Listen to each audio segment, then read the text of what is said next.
Northern Ireland will be mainly dry, with mostly cloudy with outbreaks of rain. That's it. There's more news on the at 9:30. Thank you, Ian. Miss Cunningham, it's the police. Miss Cunningham.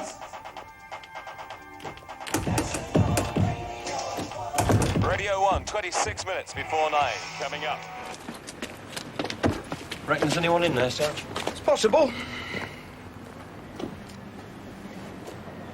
We'll never get a ladder up there. Not a lot to see if we did with the curtains drawn over like that. Boss is here. Morning, Joe. Morning, ma'am. Which one is it? Top floor beds sit. Tenant's not been seen or heard of the last couple of days. Can't raise anyone. Nothing. Door's locked. Who reported it, Danny? Another tenant, ma'am, the usual. Light burning all the time, radio playing night and day, post building up in the hall. She doesn't come out to answer her phone calls. She? Who lives there? A young woman lives alone, Linda Cunningham. She's well gone, ma'am. Quite some time.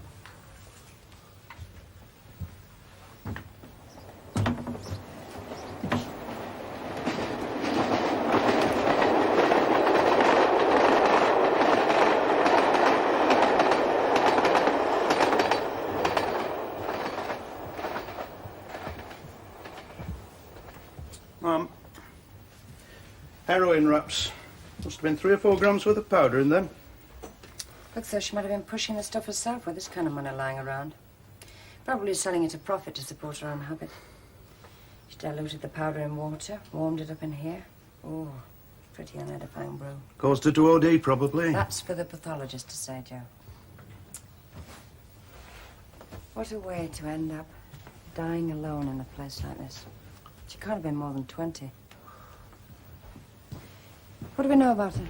Did you manage to speak to any of the other tenants? Not in any detail, ma'am. Little enough chance earlier. You said there were some letters addressed to the girl. Downstairs on the old table, ma'am. They might help establish if she's local.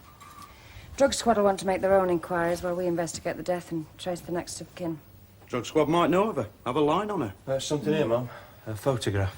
It's not the girl found here, though, is it? Unless it's an old one. Well, who'd want to keep an old photo on display like that? No. More likely a relative or a friend. Someone that mattered to her. Someone important.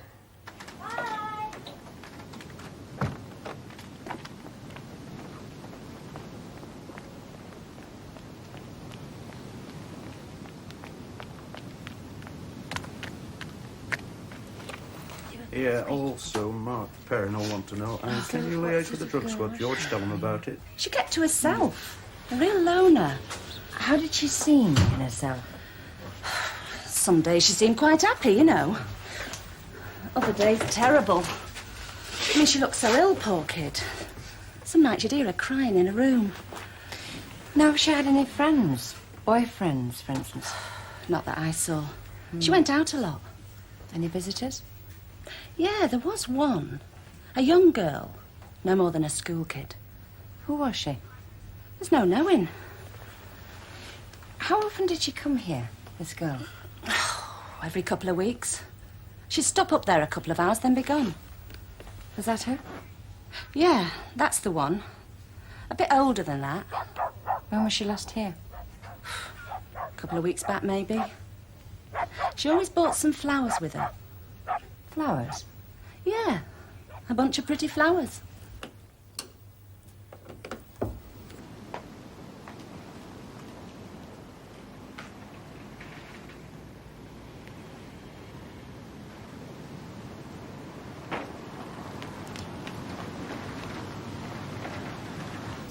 We wanted her out, you know. Oh? Why was that? Because she was a druggie. That's as obvious. I mean, the way she looked carried on. And her arms. You could see.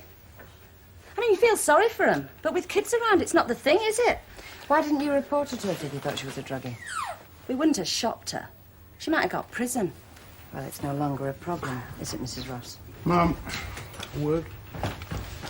Thank you, Mrs. Ross. The constable will be asking you for a statement. From the girl's mother. Dear Linda, please don't phone me again. It's really no point, is there? Sorry, I love Mummy. cheque for £50. Heritage Avenue address. Quite well to do. We have to trust her. And make sure she understands that we trust her, not keep up this watching her every move, checking up on her, questioning her. It's for her own good, Alan. It's so important. All right, but you heard her last night, so she was a bit late getting in from school. Over an hour late. And you wanted to know why, where, how, chapter and verse, love. Well, what did you say? It's like being in the hands of the KGB, and I don't blame her. Do you think I like this, Spying on my own daughter, interrogating her. She could be lying to us, you know. You know what they're supposed to be like once they get addicted. They can't help themselves. Wendy wouldn't want to lie to us. She wouldn't mean to, but... Well, if she was desperate, Alan, she lied before, remember that. Look, she is not addicted. She can't be. Just a fad, just something she did with some of her mates. Smoked a bit of smack because some of the others did. Is that all it was? Nowadays, smoking fags in the school toilet was the thing. This isn't innocent. Of course not, which is why we kept her in evenings, weekends, talked her through it, pointed out the dangers. It's quite traumatic for her, for all of us. Smoking that muck up in her bedroom. In this house! Wind down, Beth, please. I'm glad you can be so blithe about this, Alan, really, because I can't. I've already lost one daughter because of it. There is no comparison. And I am not going to let it happen to Wendy.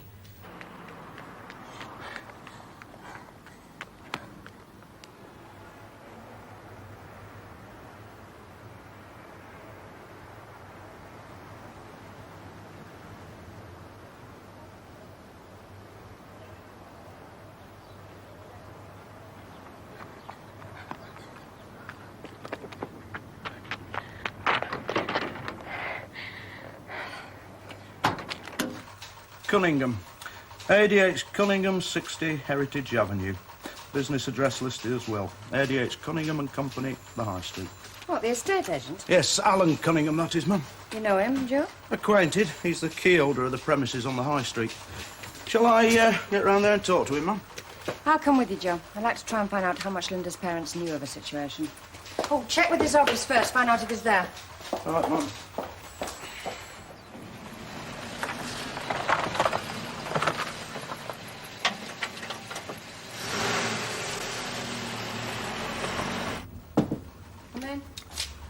Alan Cunningham's out on his rounds this morning, ma'am, viewing properties. He left straight from home.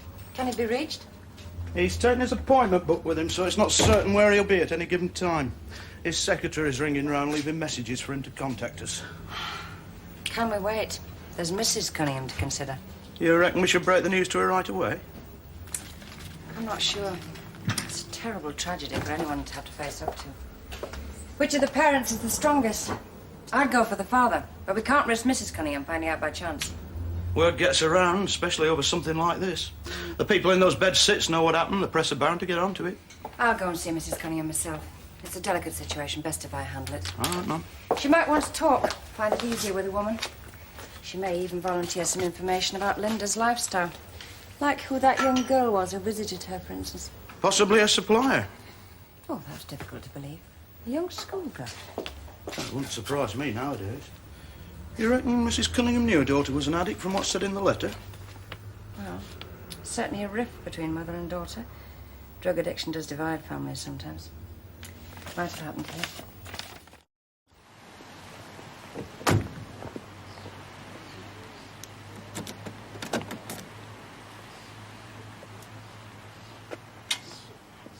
I'm going out, George. Might be an hour or two, I'm not quite sure. Right, Mum. Oh, by the way, how's the abstinence going? Still abstaining, Mum. Good. Well done. How long's it now? 4 1/4 days. Give an hour or two. Oh, well, early days yet. Don't. Keep it up. I don't want you falling by the wayside like Joe did last year. Never minded the wayside myself, Mum. Always quite liked it there. It'll be worth it in the long run. Nothing worse than these self-righteous non-smokers. You're one now, George. A non-smoker. An ex-smoker with a difference. Still suffering withdrawal symptoms? It's a terrible thing, nicotine addiction. You should know. Yes, I've been through it. Dizziness, headache, insomnia, sticky bowels, can't concentrate. Sound like a damn medical dictionary, Joe. Irritability.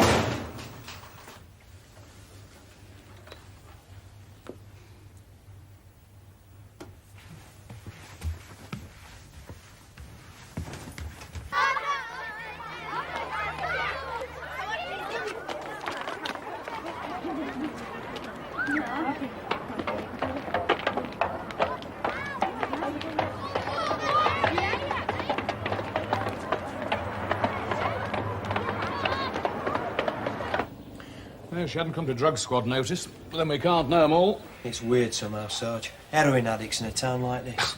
Manchester and Liverpool are only a cheap day return away, so there's no way places like Hartley can likely stay immune. She was pretty far gone, this one, it seemed. Injecting into herself, arms like pincushions. Most effective way of getting it. Straight into the bloodstream, it reaches the brain within seconds. Wrecks the body, of course, mainlining like that. 5 years or less, you're dead.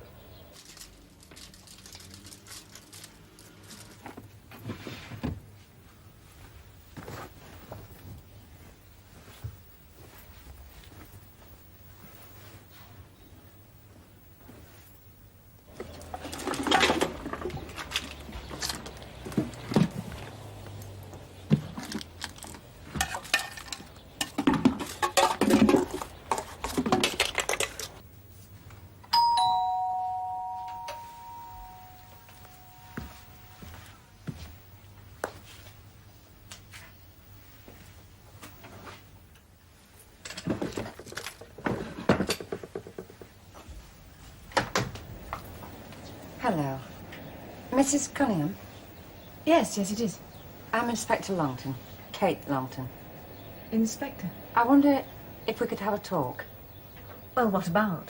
Perhaps, could I come in? Of course, I'm sorry. Thanks. Has something happened? I mean... Yes, I'm afraid so. Well, what? If we could sit down for a moment... Wendy. Is it about Wendy? She's My your- daughter. Yes. But you have another daughter, don't you? Linda? Yes, there's Linda, but she doesn't live here. I know, Mrs. Cunningham. But it's her that I've come about.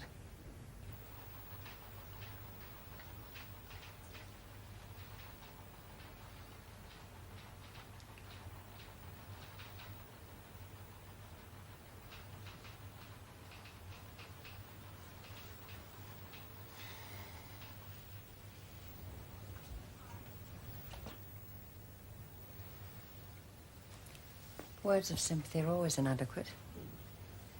There's little I can say that can soften things. Linda? Yes, She's dead. I'm sorry. Look, I'll make you a cup of tea. No, not now, thank you. It might help steady your nerves. Or perhaps you prefer something stronger, a brandy? Who found her? We did. That is, myself and two of my officers. You did? You saw her? Yes. How did you find us? A letter addressed to Linda from you. Unfortunately, we had to open it. Hardly matters. There are some personal belongings of Linda's. Nothing to worry about now, but perhaps you and your husband might care to collect them. I must get hold of Alan. We've been trying to contact him. Apparently, he's not in his office at the moment. Please. What happened? How did she... We can't say at this stage, but there'll be a post-mortem and the coroner will... Get in the papers, will it? Yes. I mean, you must have some idea. You must know. We can't be certain, but there was evidence that suggested that she might have been using drugs. Did you find drugs there? Not as such. She wasn't an addict, you know, or anything like that. She just dabbled like kids do, you know, experimenting, sort of. She didn't mean any harm by it. Look, why don't we just sit quietly for a time? There's no need to talk. I want to talk. I have to. I want to see.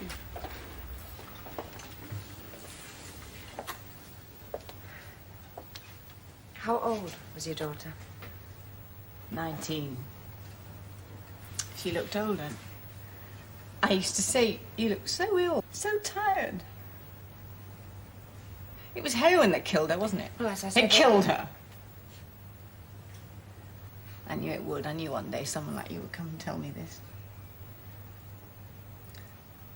I always said I lost my daughter. Heroin took her from me. She wasn't my little girl anymore.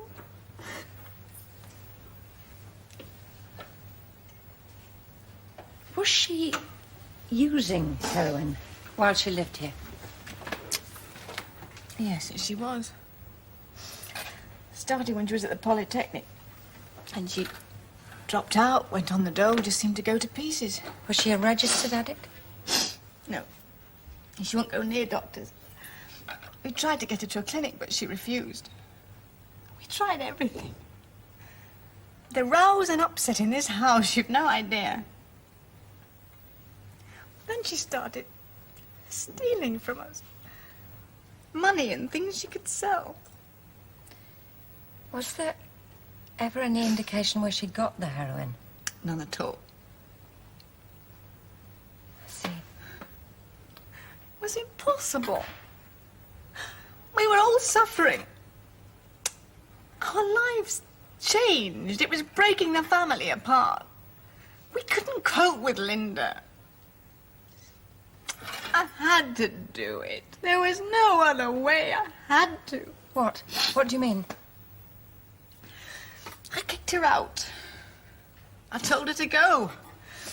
Oh, Alan thought it was very cruel to disown my own daughter, but we tried everything.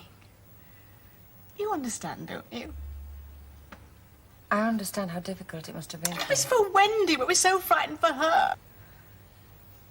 What about Wendy? I mean, did you ever think you might have a problem with her? No, of course not. Why do you ask? You seem to want to talk about it. There just seemed to be no other way. As long as Linda was in this house, there was always a chance that Wendy would take up with it. We had to protect her.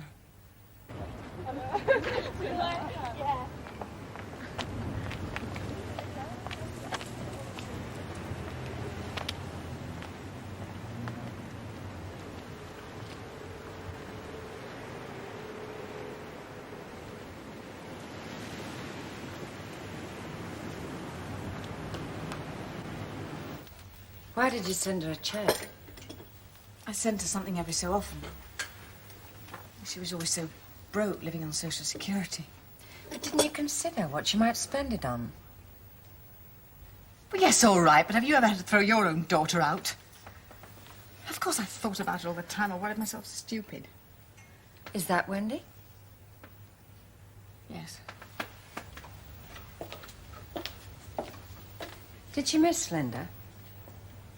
They were very close. Yes, she was rather broken up when Linda left. She blamed us at first. She seemed to forget about it. She never mentioned it. How long had Linda been living away from you? 6, 7 months. You haven't seen her in all that time? Not even to pass in the street. What about friends? Boyfriends, things like that? She lost them all. Boyfriend dropped her. And Wendy? Did she keep in touch with her? Well, how could she? Well, you knew where she lived. I wondered if... Absolutely not. Wendy knew we wouldn't allow it. So Wendy never visited Linda or anything like that? She didn't know where she was. We made certain. The whole point was to keep them apart. Well, what's he doing? Oh, something happened.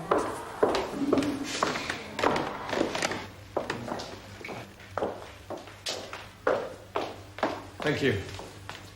Hello, Pet. Dad, what's going on? Miss Richards said we could use her office in here.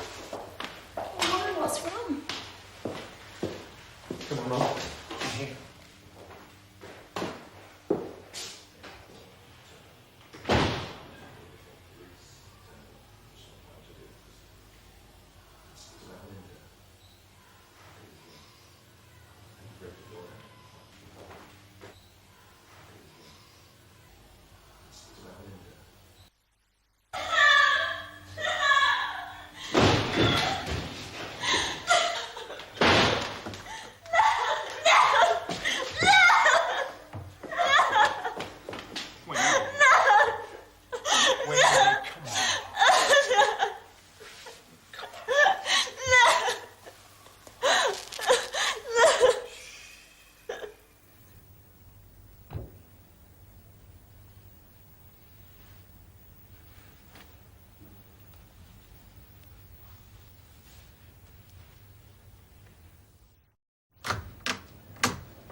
How's Wendy? She's asleep. Doctor gave her a sedative.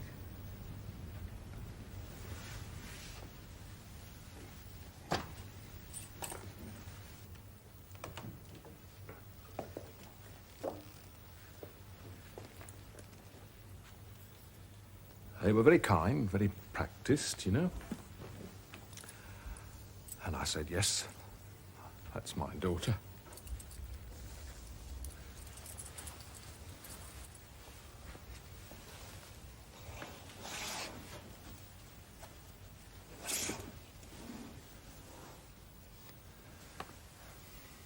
She was lying in a little chapel.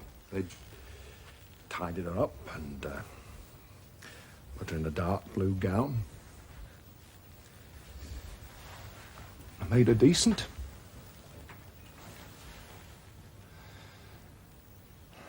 I wanted to go inside and touch her. She looked like an old woman. Stood there looking through the glass window, and I thought, how can anyone so young look so wasted?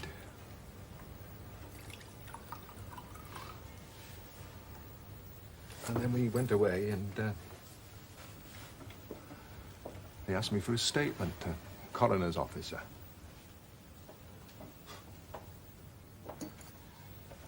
Can't really remember what I said. He read it back, but can't remember. We were wrong. Wrong. We deserted her. We left her to die, our own daughter. Alan. You wouldn't treat a stranger that way. But flesh and blood.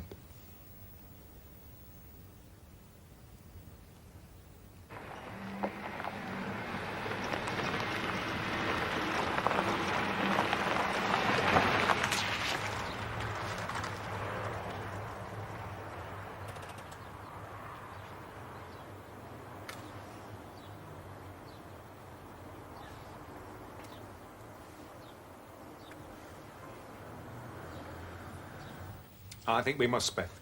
Really.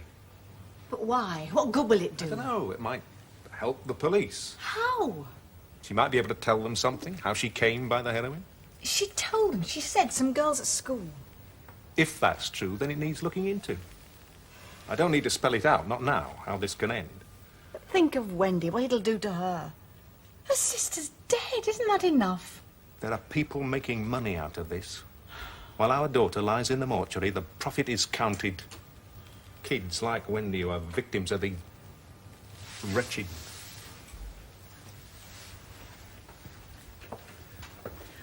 What about her reputation? She could be prosecuted, you don't know. I doubt it. She'd be volunteering whatever information she gives. Besides, heroin's a thing of the past as far as Wendy's concerned. No, it's not, Alan. No, it's not.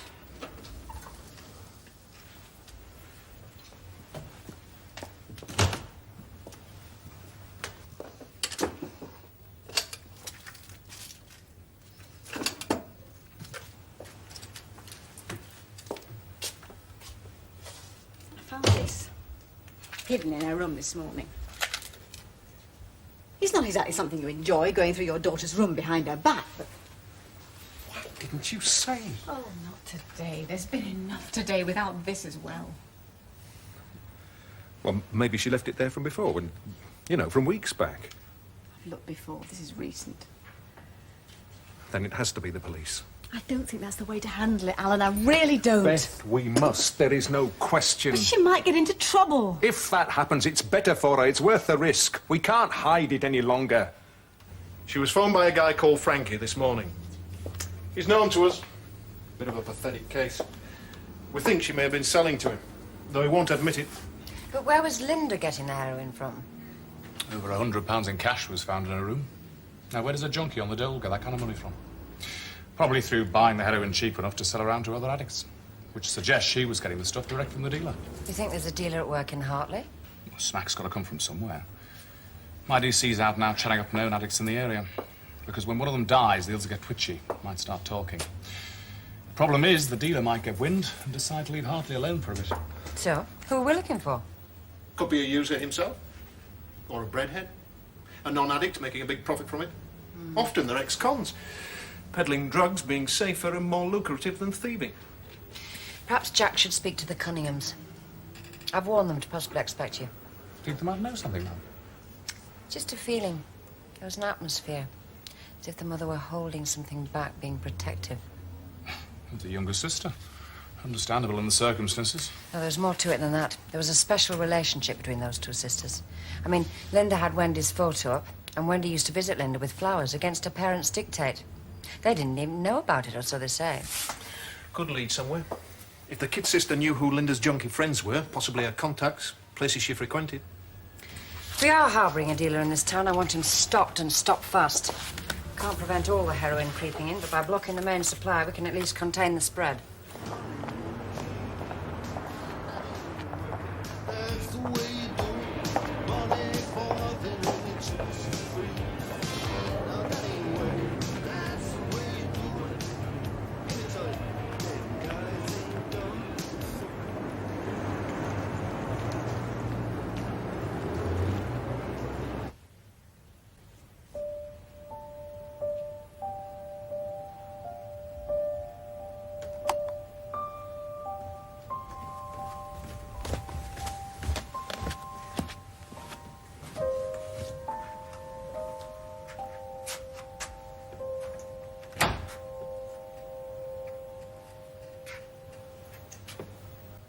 Heard you playing. How are you, pet? Don't know. I don't know, really. Aren't you cold?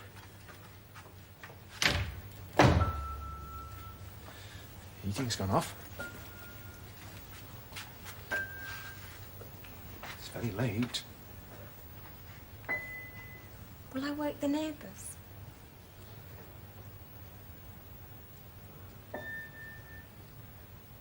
Why did she have to die like that? You think it was us? You think we didn't try hard enough? Maybe.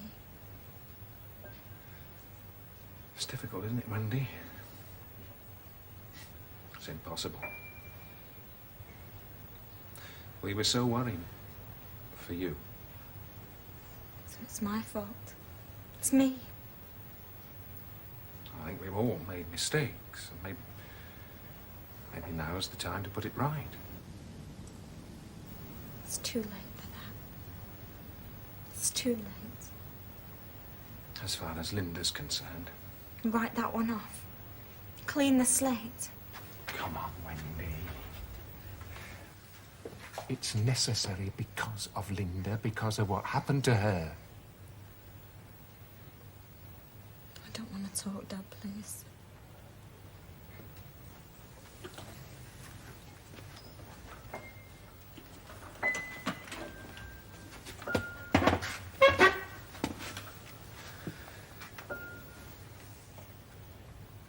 All I'm saying, let's learn.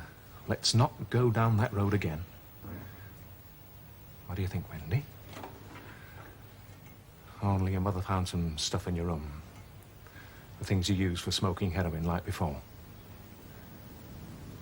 Have you been smoking again? Tell me, pet. Very much, just... Okay, I'm not going to lecture, especially tonight. No curfew, no questions or checking up, because none of that seems to work. I won't do it again, Dad. Ever. Not after. I really think, Wendy, we need help. The time has come. And the first step is the police, to stop these people supplying the drugs. Now, don't be scared. I'm sure they'll be sympathetic. You're gonna tell them. You're gonna shop me. We can't prevent this on our own. So I want us to go down there and see them as soon as possible. Tomorrow. 3 of us. As a family. It was the same old pattern. Same as Linda. First, her schoolwork started to suffer, and then she began stealing, taking money, things she could sell. Has this happened again recently? No, it hasn't, which is partly why I thought it was finished with, and then my wife found that. Why didn't you come to us earlier, Mr. Cunningham, when all this first started 2 months ago? It's not something you want to advertise exactly, Yes, but there's a school child involved in this. And not just Wendy, you say, but other kids as well. It means someone in Hartley is selling heroin powder to kids. You should have come forward. It's the shame, the stigma of it. You can't take it in when it hits you at first. One daughter addicted, another on the way. Yes. And we thought that we could cure Wendy, wean her off it. There's little we can do to stamp out this appalling trade if it's kept hushed up by the very people who fall victim to it. Well, look, I'm here now, Inspector. All right. We shall need to see your daughter as soon as possible. Is she at home? No, she's here with her mother. They're waiting outside in the car. Could you come in here, please? Thanks, Danny. It's Hartley here. Can you give me DCI pairing, please? Like, today, love. It's sort of urgent.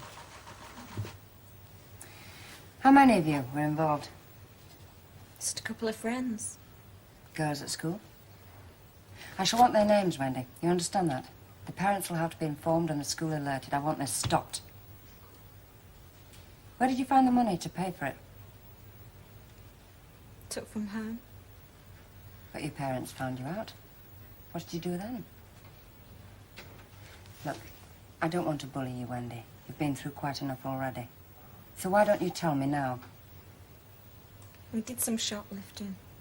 My friends got money from home. What, stole from their parents? And we pinched things from school. How much did the heroin cost? £5 wraps. Well, some of it came free. Well, he said, give some to your friends, see how they like it. Spread it around, he said. And did you? My friends, no one else. What, just these 2 girls? How did all this start, Wendy? What made you smoke it in the first place? Linda.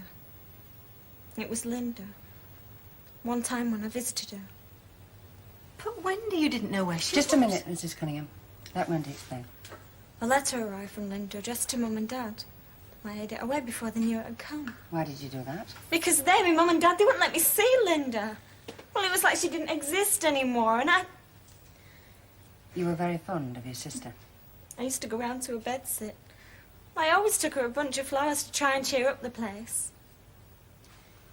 Was it Linda who first introduced you to heroin? She had some there one day. I asked her if I could try it. She let me. Couldn't you see the dangers, what it had done to your sister? Didn't think it would happen to me just through smoking it. And you needed more? Where did you get it? From Linda? No, I met this guy in a coffee bar. Well, Linda knew him. She bought some gear off him. Then I went back on my own a few days later. I hung around a bit until he turned up. And I asked him for a wrap. And he sold you one? No, he was suspicious at first. He said I had to meet him, sort of in secret. Well, so he could be sure to trust me. Where did you meet him? The canal by Kidmore Place. It's one of his stopping places. Where other addicts can be sure to find him. He's got a green truck. Had a smack in the lining of the roof. Wendy, I want you to do something for us. Will you come with us and point out this man? If your parents agree. You won't be in any danger, but we need you to positively identify him. Will you do that? Okay, yeah.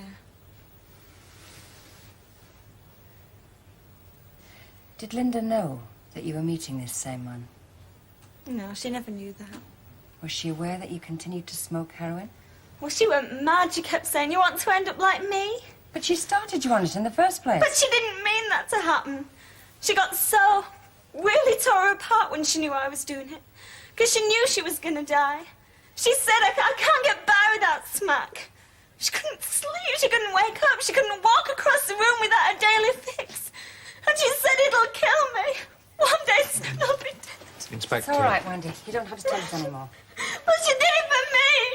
She killed herself. She overdosed some smack for me. She did it for me. I'm sure that's not so, Wendy. It's a very difficult thing to do with any certainty. She said she would. If you don't stop, I'll make sure they find me dead. And I didn't. I just didn't believe her.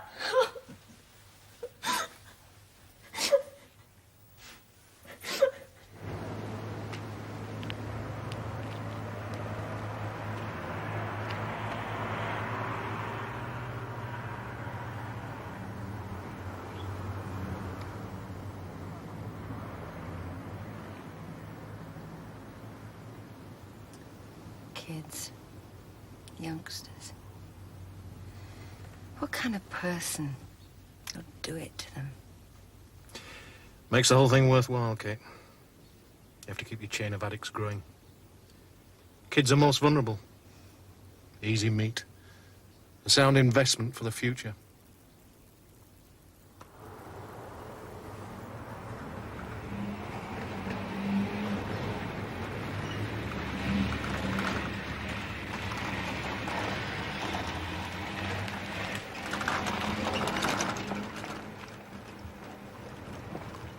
One green truck.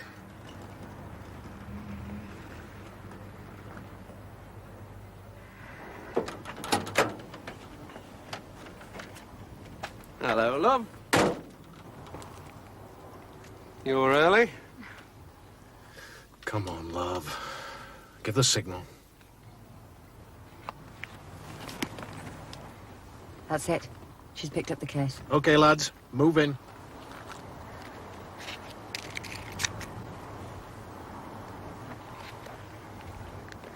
You all right?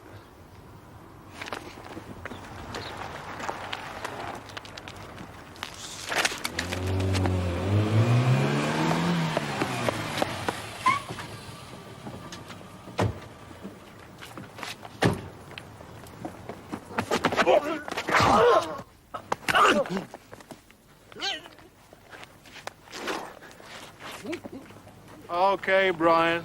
Forget the rough stuff. I'm sorry about that, sir. Only he's got kids, you see.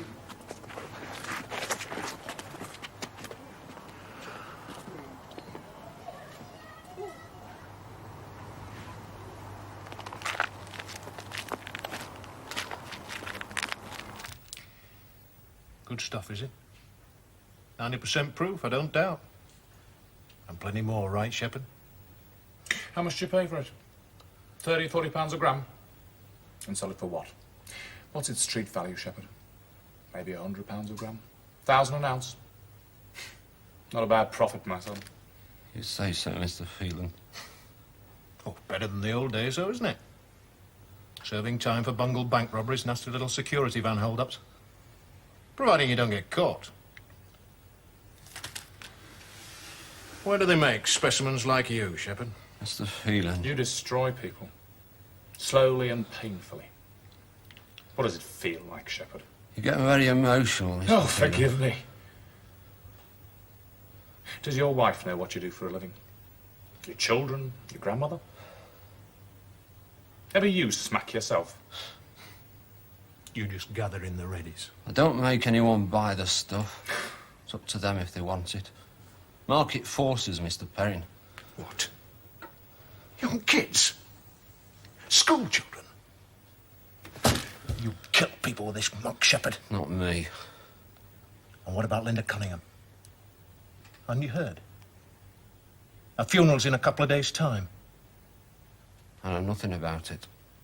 She died in misery. Gone long before her time, Shepherd. Is this a formal interview? It is. Because now I want to know where that came from. I'm not going to talk about Who's it. your contact further up the line? Who's shipping you this stuff? Isn't it about time I asked to phone my solicitor? Least you can afford one these days. I'm not going to tell you anything, you know that. You know what's happening, Shepherd? The courts are coming down very hard on pushers like you. Handing out life sentences in some cases. Now, why don't we make a deal? The right information... No deal.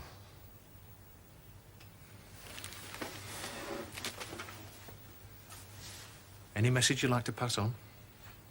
Message? To Linda's parents. Like its sister. Deepest sympathy.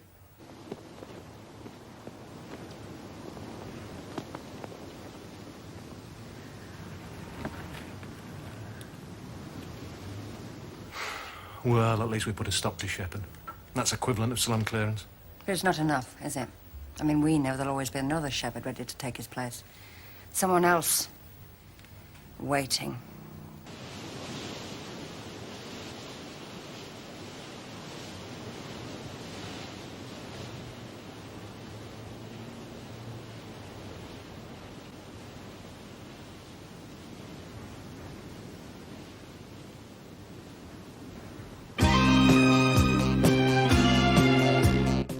Next on Drama, we catch up with London's finest police. The good folk of Sun Hill are on the beat. In the bill.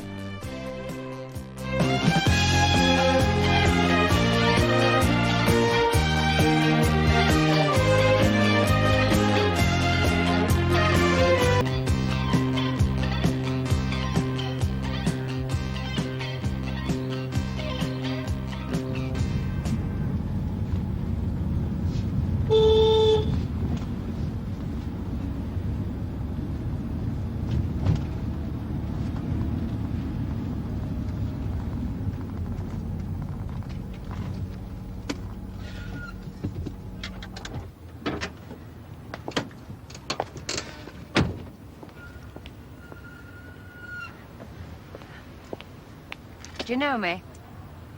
Are you deaf? Yeah, I mean, no. Make up your mind. It means you know you, miss. You come to youth club, do you ever talk? Ah, I thought I'd seen you before. Names, please. Warren Tinkham. Joe Swarbrick. Right, Joe and Warren. You're not supposed to ride two on a bike, are you? Besides the fact you might break your own necks, you endanger the lives of other people. Why? Because you can't control a bike properly with somebody sitting on the back. Now, get off home and take turns. If I ever catch you again, you know what'll happen, don't you?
Awake. Oh. Who the hell? Fat lot of use you were.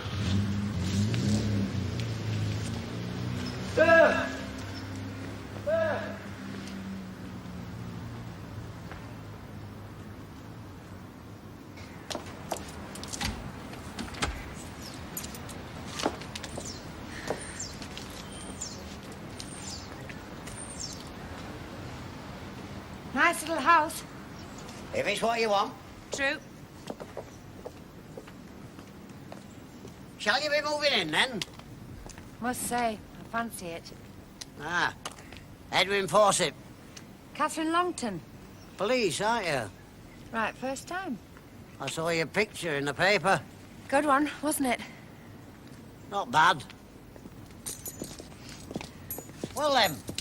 Well, then what, Mr. Fawcett? You'll have trouble with the roof. Oh, Nothing but trouble with that roof. looks reasonable.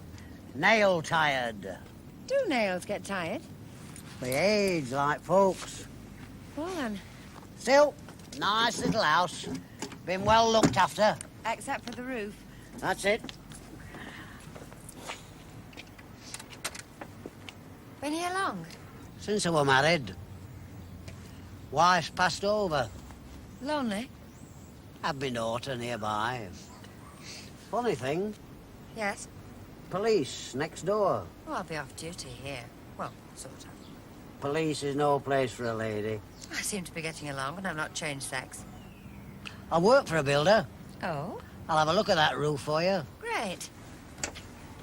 Yes. I see, yes. From the playground. Yes, I see. Could you come along and give us full particulars, Mrs. Cadwell? No. Thank you. It'll be fine.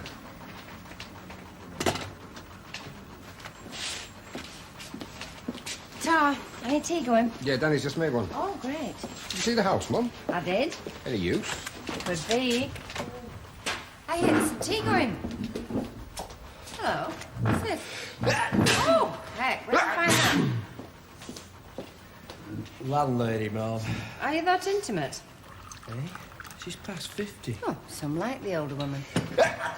Sit down, Danny. You do better at home. I haven't got home, Mom, not here. Take the next 2 days off. I'd rather come in here. I'm telling you to take a couple of days off. I can't have those germs doing the rounds of my police force. Crime would take a great leap forward. No. You stick to your bed for a couple of days, see how you go. And try a smile from time to time. Surprising what the physical effort of a smile does for the inner man. Or woman. Oh, go home now. We'll manage the rest of the shift. Buy some lemons and honey on your way, and get your landlady to dish them up frequently with hot water.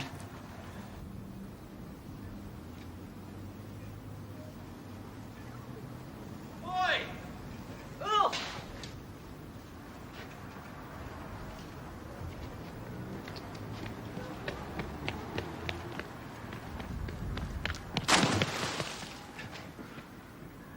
Oi!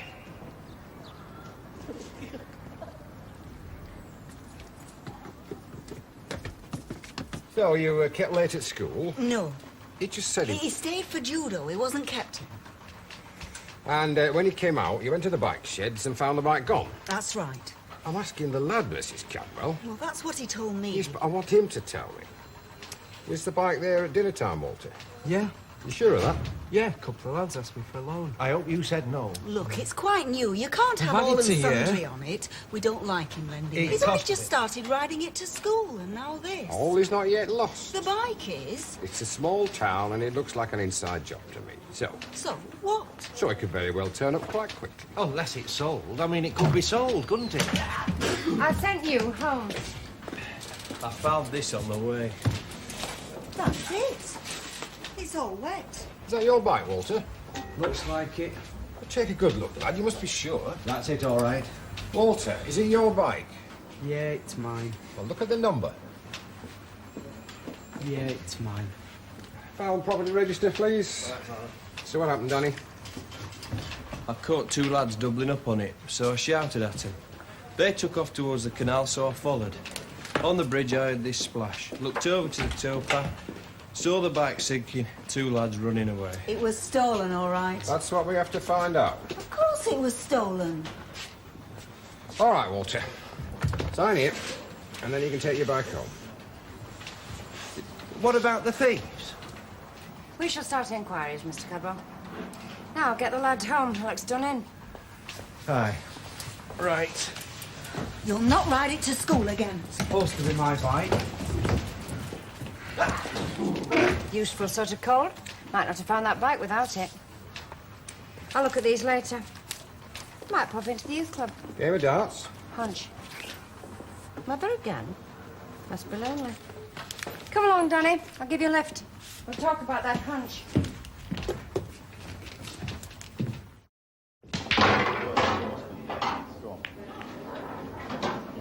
You bust. I'll buy one. Buy one for a lollipop. Go on, I'll stick. Go on. I've got 21. Go on. Beat that. Full house, eh? Oh yeah, it's a good night. Fix you up with a game of darts if you like. No, I'd sooner have a look at the table tennis. Ah, well, a couple of very good players there. How well do you know them? Oh, well enough. They're lively, mischievous, no harm to anyone. Good. Why, are they in trouble? Not really. That is, they might be. Because I don't want you coming in here and, It's nothing like that. I just want to verify something. Yeah, but I don't want you coming in here being heavy with them. I'm not heavy. You should know that. Yes, Okay. That's it. Good game. Oh, lost your maid. What about a game of doubles? I'll play. Good. Oh, can I have a bat? Shall I serve? Yeah. 1-0. 2-0. Thanks.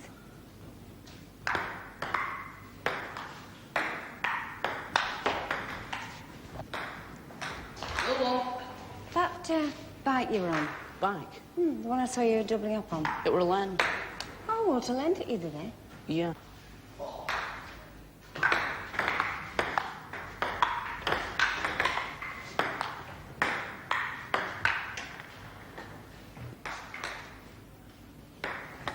You're friends with Walter?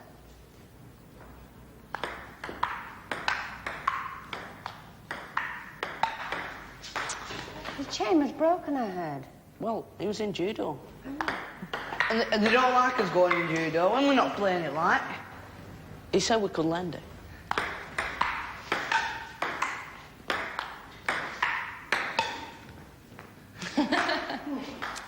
Yes, I like it, Mr. Saddlethwaite. Do you think they'd knock something off for the roof? Well, we can ask. It's a very ordinary little house, Inspector. Yes, that's why I like it. We've a very nice place. Oh, Just on the market. but I like this one. You might find it confining. No, it's homely. If I might suggest you look this one over.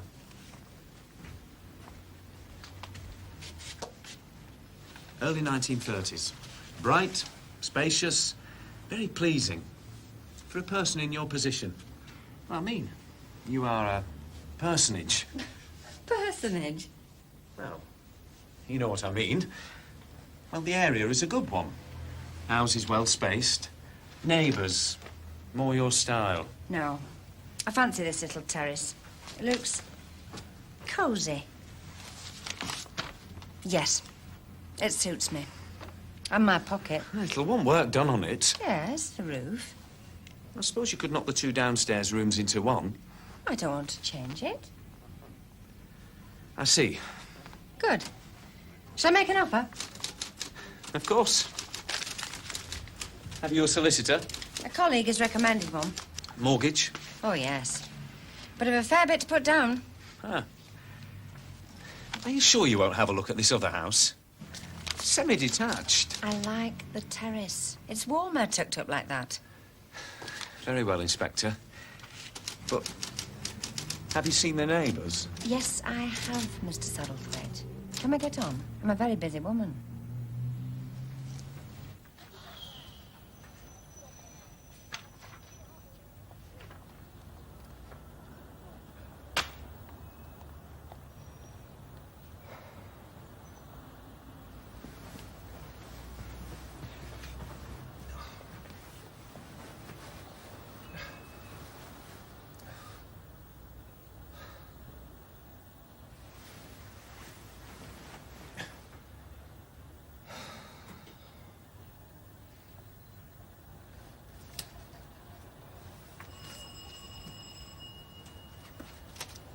Oh, hello.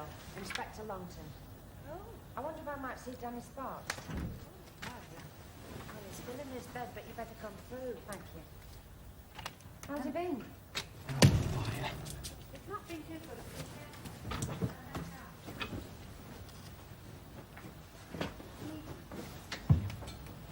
I give him his breakfast in bed.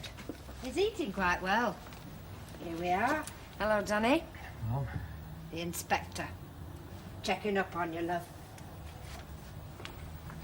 I'll just take this tray. Oh, you've not eaten your bacon. Oh, well. Better luck next time.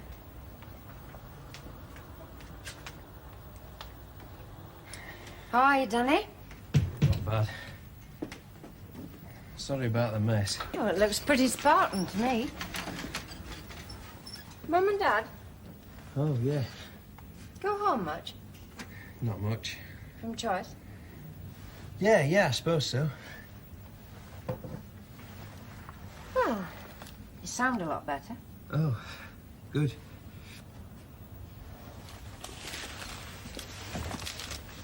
You shouldn't be here, Mom. Oh? Well, you don't want to catch this snorter, do you? I'm taking my vitamin C. Interested in flying? Oh, yeah. Wanted to be a pilot once. Big dream. Dream? Math's not good enough.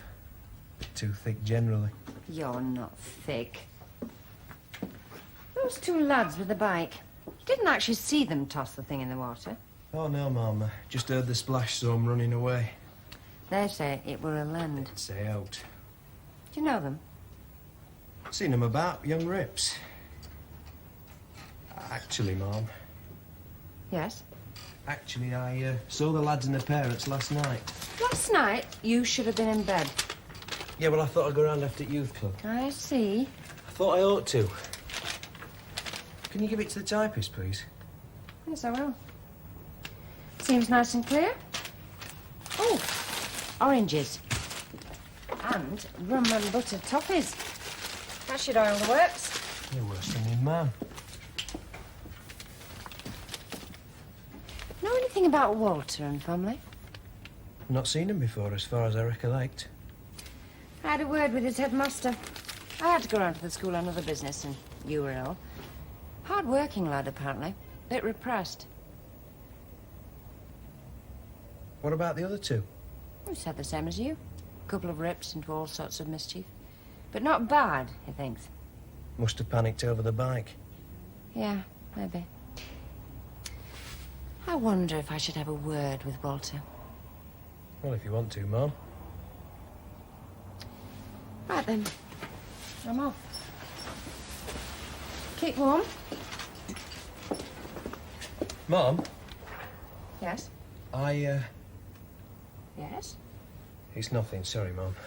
I'm not in such a hurry. It's nothing, really, Mum. I'll send you some books round. Oh, great. Detective stories. You're joking, Mum. I won't mind some science fiction, though. Will do. Bye.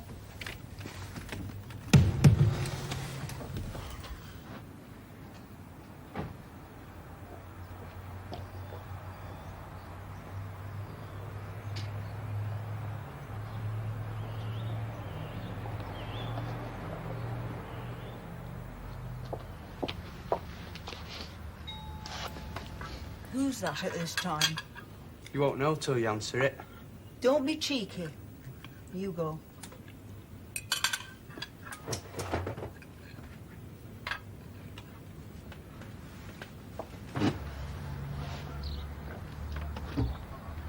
Oh, hello, Walter.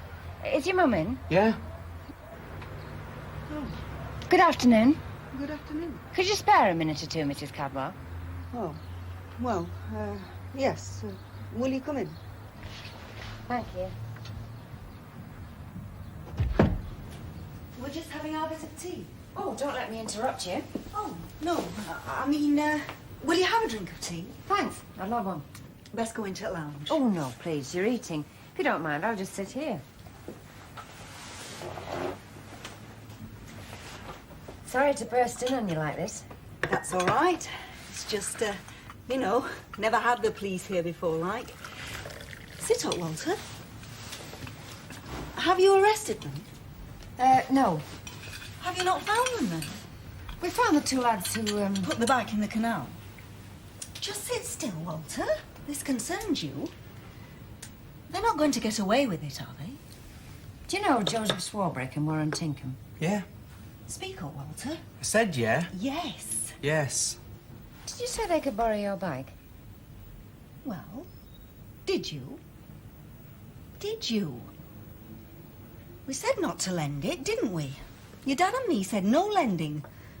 The whole neighbourhood would be on it given half the chance. Did you say they could borrow it, Walter? Well, Walter? of course I didn't. But what's the odds? What do you mean, what's the odds? Nothing. They both say you gave them permission to borrow the bike after school while you were in judo. Well, they're lying. Mrs. Cadwell? They broke the chain, didn't they? They say Walter forgot to give them the key. If it was a lend, why did they throw the bike in the canal? An accident, they say. It fell in. They were seen by that policeman. He heard a splash, that's all. You definitely didn't lend it, Walter. Of course he didn't lend it. Walter doesn't tell lies. Walter? Walter? No. Did they ask? They're always asking. Do you go to the youth club, Walter? Sometimes. It's too much homework, Inspector. And they're a funny lot that go there. I go there. I had a good game of table tennis last night, and there's darts and so on. It's good fun. Good crowd of boys and girls. Oh, that's it.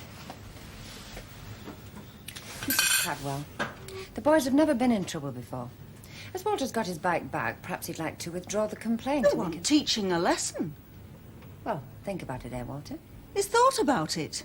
And so have I. And so has my hubby. Those lads should be put in the dock. We don't put youngsters in the dock, Mrs. Cadwell. You definitely didn't ever say the boys could borrow your bike, Walter. Speak up. I won't bite you. No, I never said.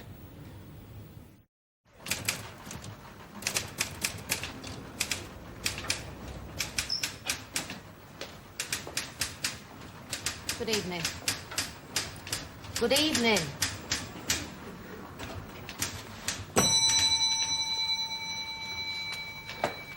Evening. Good evening. I'd like to see your boss. Inspector Longton's busy just now. Can I help you? No, I really want to see her. What's the problem? No problem. Just something that wants put in right, as you might say. I see. Well, maybe I can help you get it straight. I really want to see her. She played ping pong last night with my boy. Oh, yeah. Joe. No, Warren. I suppose you're all onto him now. I wouldn't say that, Mrs. Tinkham. My word, you're sharp. Yeah? Getting onto me name so quick. Just putting two and two together. What about Warren, Mrs. Tinkham? Well, that policeman. What policeman? The one with nasty cold. I told him he should be in bed. Well, he called last night. I've never had a policeman at my door before, and my lad never took that bike for a start. It were a lend. I see. Do you mind if I sit down? My feet give me a lot of trouble, like. Come through this way, Mrs. Tinkham. You're not putting me in a cell, are you? I've heard folk can come in here and not be seen again. We can be very hospitable. There's a chair through here. Electric chair? Oh, sorry, Sergeant. I'm a terrible joker, if it weren't for my feet. I clean municipal offices, do you see? Then I go into the laundrette, seeing to things they like, and I'm on my feet all day. Warren's daddy went off. He left us just like that. So it's all on me now, and I've never had...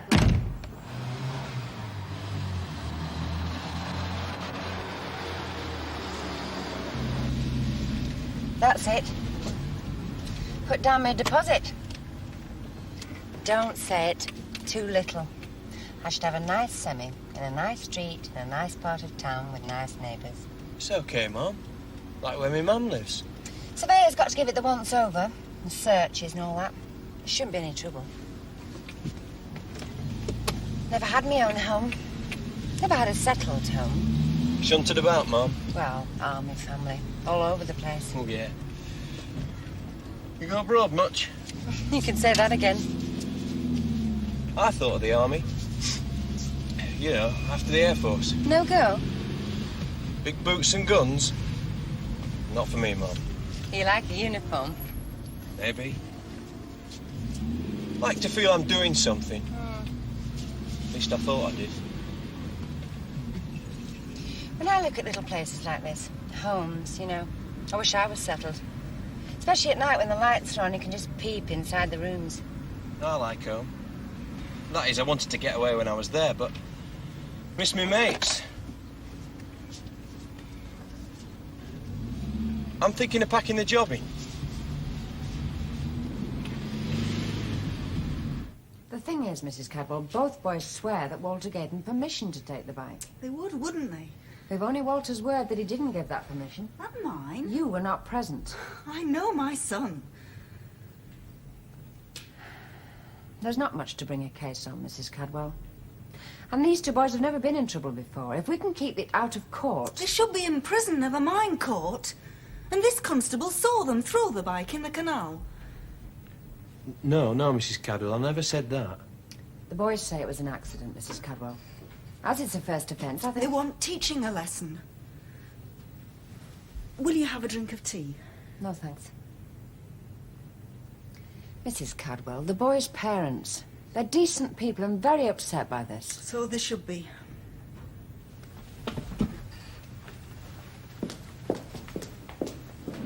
So, reason did not prevail. What do you think? Hey, Mum. It's your case. I suppose you'd like to settle out of court? Better, don't you think? Well... Court can be a traumatic experience for all concerned, especially Walter. If those two lads would just admit to taking the bike, we could caution them and keep it out of court.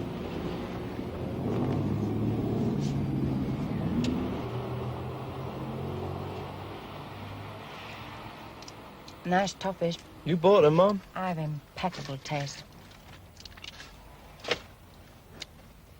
Resigning, you said? Well? Just thinking about it, Mum. How long have you been thinking about it? Since I went home last. Talked to anyone else about it? Heck, no. I mean, sorry, Mum. No, I haven't. Not happy? Is someone upsetting you? No, that is... Someone is upsetting you? No. The lack of someone. To upset you? No. Oh, I can't explain, Mum. Well, try. It's a big thing, throwing up a career. It's not for me, Mum. You lonely? Yeah. But you get on with the other men and women. Yeah, I do. It's just that I feel sort of cut off. From what? Me mates. In Rotherham? Maybe. But you told me you don't go home often. That's right. Well, then you cut yourself off. I mean, you've got 3 days. No, that is, I don't go home because I am cut off. You mean they've cut you off? Your mates? Is this an interrogation, boss? Sorry, Mum. Maybe. I don't want to lose a good man. They look at me funny.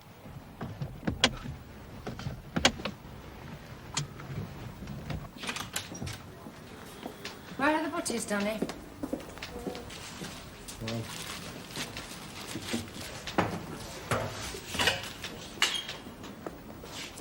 Coffee, Mum? No, thanks. I got me yogurt.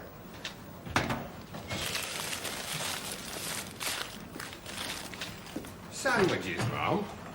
I thought you didn't stoop to such things. Health food shop, salad and good homemade bread. Any luck with Mrs. Cadwell? No, I'll have to go to court, I'm afraid. So the two lads won't admit to taking the bike without permission? No. Shame.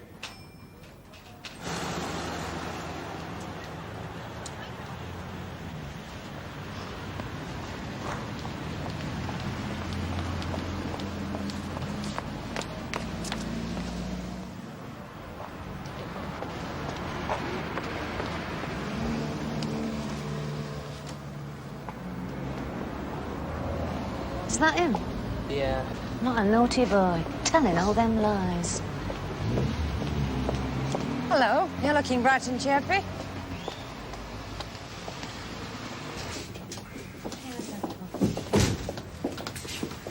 Yeah, and as they reached the door, I caught this look.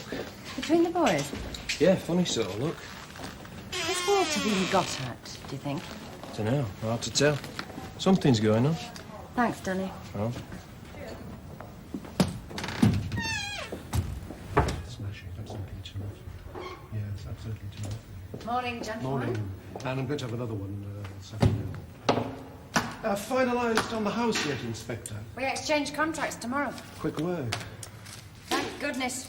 I want to get settled. Surveyor's report reasonable. Not bad. Roof's a bit tricky, but I can move in and live there while I get the bits and pieces done. Good.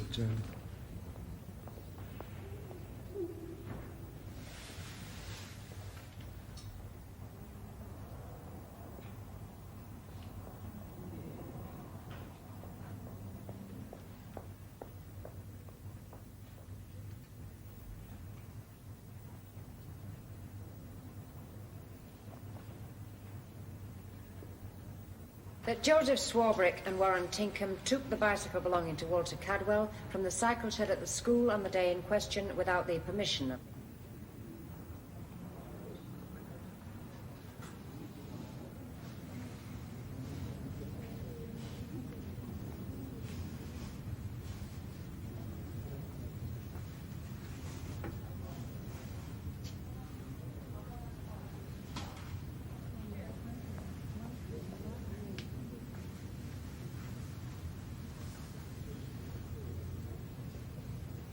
Do you plead guilty or not guilty?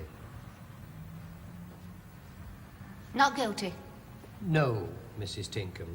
Someone's got to say something, your lordship. But not you, Mrs. Tinkham.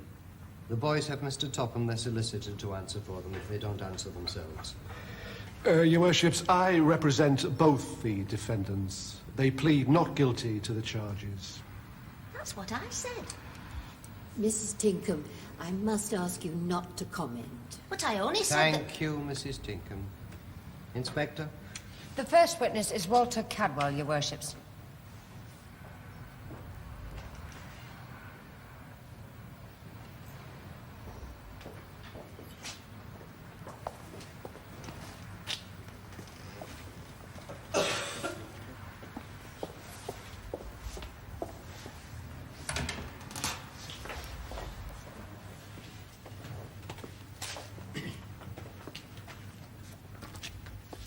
Take the book in your right hand and read the words on the card. I promise before Almighty God that the evidence I give to the court shall be the truth, the whole truth, and nothing but the truth. Be seated. Walter, will you tell the ladies and gentlemen your full name and address? Walter Cadwell, 15, Cookie Hill Road, Hartley. How old are you, Walter? 13, And which school do you go to? Bridgefield Comprehensive. You went to school on March the 15th? Yeah, Did you have your bicycle with you? yeah. Tell the magistrates what happened. I left the bike in the sheds. Did you secure it with a lock and chain? Yeah, And when it was time for you to go home? it wasn't there. Yes. The bike had gone and the chain was broken. Have you seen your bicycle since then? Yeah, the policeman brought it into the police station. Walter, did you give permission to anyone to remove your bicycle from the school cycle shed? Walter, did you give permission to Joseph Swarbrick and Warren Tinkham to take your bicycle? You must answer the question, Walter. Did Joe and Warren ask to borrow your bicycle? Yeah, What did you do? give Joe a flip over the ear. What did you do that for, Walter? He's always asking. Is that any reason to practice your judo on him? Silence, please. It's the way he asks, dead cheeky. After you delivered this flip on the ear, what happened? Did you then give the boys permission to use your bike? Walter, speak up. I must ask you not to comment, Mrs. Cadwell. But he's not answering. Thank you, Mrs. Cadwell. Walter, did you give Joe and Warren permission to use your bike? Now you must answer the question, Walter. Walter? The question. We're waiting.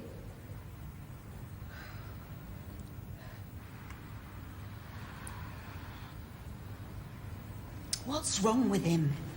My lord, lady, how much longer have we to wait here? You see, I've got a job to go to, and I'll be losing it if I have to hang around here much longer. Silence, please.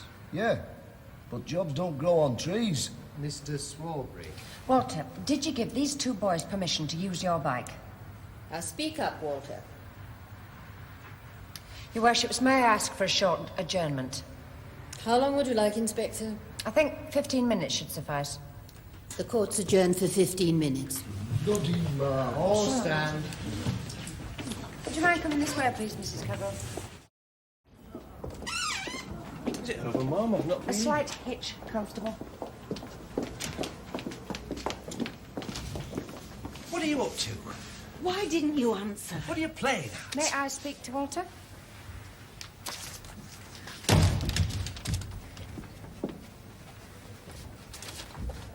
Walter, did you give permission to Joe and Warren to use your bike?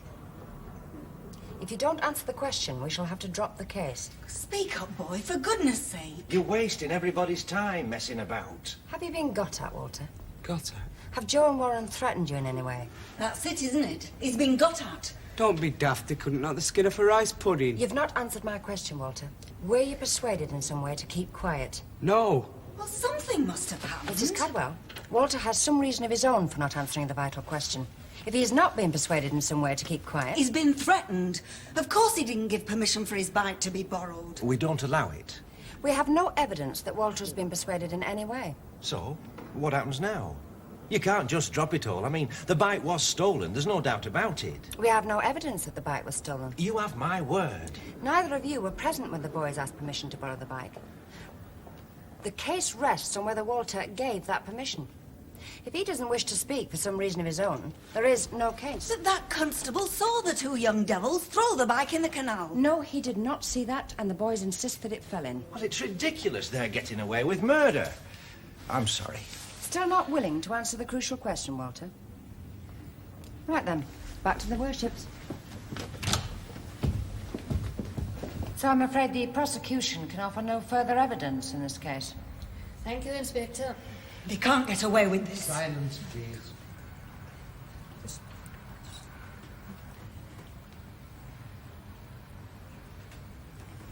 Well, under the circumstances, we have no alternative but to dismiss the information against the defendants.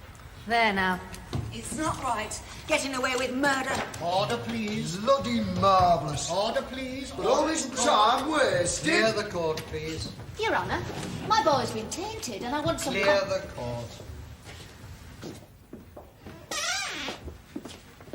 Is it finished, Mum? I've not given evidence yet. No, he hasn't. Sorry has to he? rush. And it's not right. See you. Yes. You should be pleased. Your boy's been found not guilty. Pleased? Why should I be pleased? He's done nothing and he's been dragged into court and put through all this for naught. But he's been cleared of all suspicion, Mrs. Tinkham. But he's tainted. We've never had trouble in our family before. And what about his future? Future? Being tainted like this? It's all over, Mrs. Tinkham. The charge has been dropped. But it's been there, hasn't it? Can I get past, please? Only have a job to get back to unless they've sacked me already.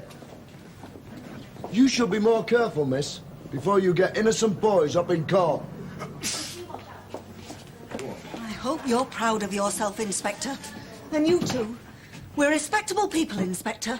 And this is a slur on our good name. As if we make a habit of telling lies. Don't get carried away, Mrs. Cadwell. That judge frightened our Walter. No. If truth can be sat on like this, then I give up. Did we get the wrong ones in dock? Why wouldn't he speak? I don't think those two lads got at him. How do you mean, Mum? Well, he refused to open his mouth when it came to answering the crucial question. I see. Do you? His mates. They're not that close. I wonder if he wanted to spite his parents. Well. Hot on him not lending a thing. Must be a tough little kid Yeah, standing up in possessive court like couple. that, not letting on. Let's hope he stays tough. In the right way. Can I drop you anywhere? You're not on this shift, are you? Oh, no, thanks, Mum. Fancy a walk. Okay. Oops. You've not said anything about me resigning, Mum. No, it's not for me to say anything. It's up to you to make up your mind. Yeah, well. Why don't you come down to the youth club sometime? Youth club, Mum? Yeah, game of darts and all that. Not much of a sportsman. I bet you're good with youngsters. Me? Yeah. Or could be if you put your mind to it. You're not much older than some of the kids there. Childish, you mean, Mum? No. You understand how they feel.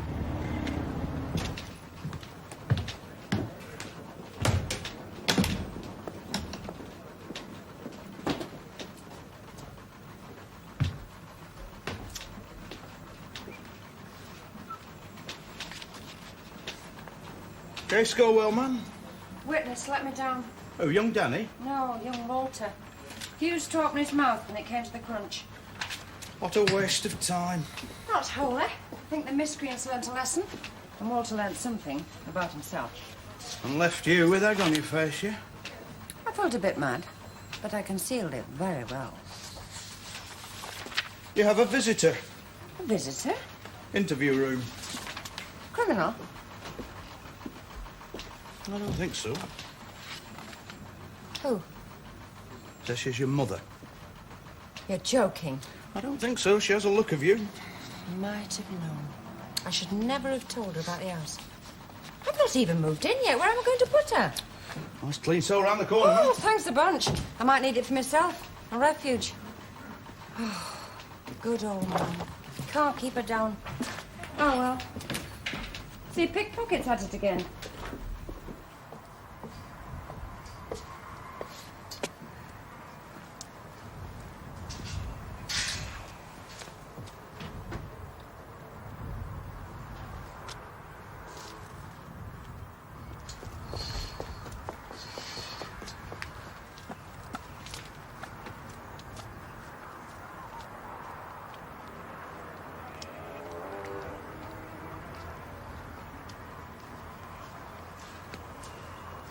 Hello.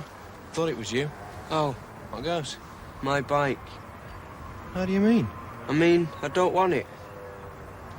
Well, don't ditch it, sell it. They won't let me. They? Mum and Dad. I'm fed up with the rotten thing. Oh? Don't do this, don't do that. Look after it, it costs money. I do look after it, but there's no fun to it and it makes me sick to look at it now. It's a good bike. I'd rather wait and buy me own one day. Then they can whistle. You can't blame them, really. I can. I mean, they probably had it hard. You know, when they were kids, money and... They can stuff the money. Listen, don't chuck it away. Leave it be. Just don't use it. One day you might need it. Look, be a man. The bike is only a thing. That's what I say to them. Right then, put it to one side and forget it. Look around. To other things. You're letting it rule your life. They rule my life. You have to live with them for a while. But you're growing up, you know. It's only for a short time. I'm getting rid of the bike. In the wrong way, lad. You throw it away now and you'll never forget it. Nor will your folks. Let it lie for a while. And it'll stop being a monster. They'll be begging you to use it.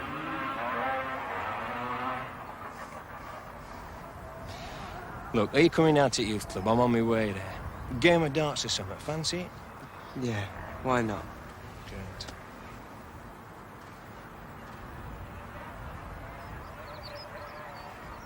Come on, John. Oh, nice one, John. Come on, Walter. Put a ticket on your bike. Come on! Right game, Walter. All right, coach, son us. All right, John. Good game. Great, man. Walter's folks know he's here. Yeah, he went and asked him. I said I'd watch out for him. They're a bit anti-police just now, you know, but, well, he's here. I caught him trying to throw that damn bike into the canal. Hey? Yeah. Says he's sick of it. Well, I told him to put it into cold storage for now. Think again. Good man.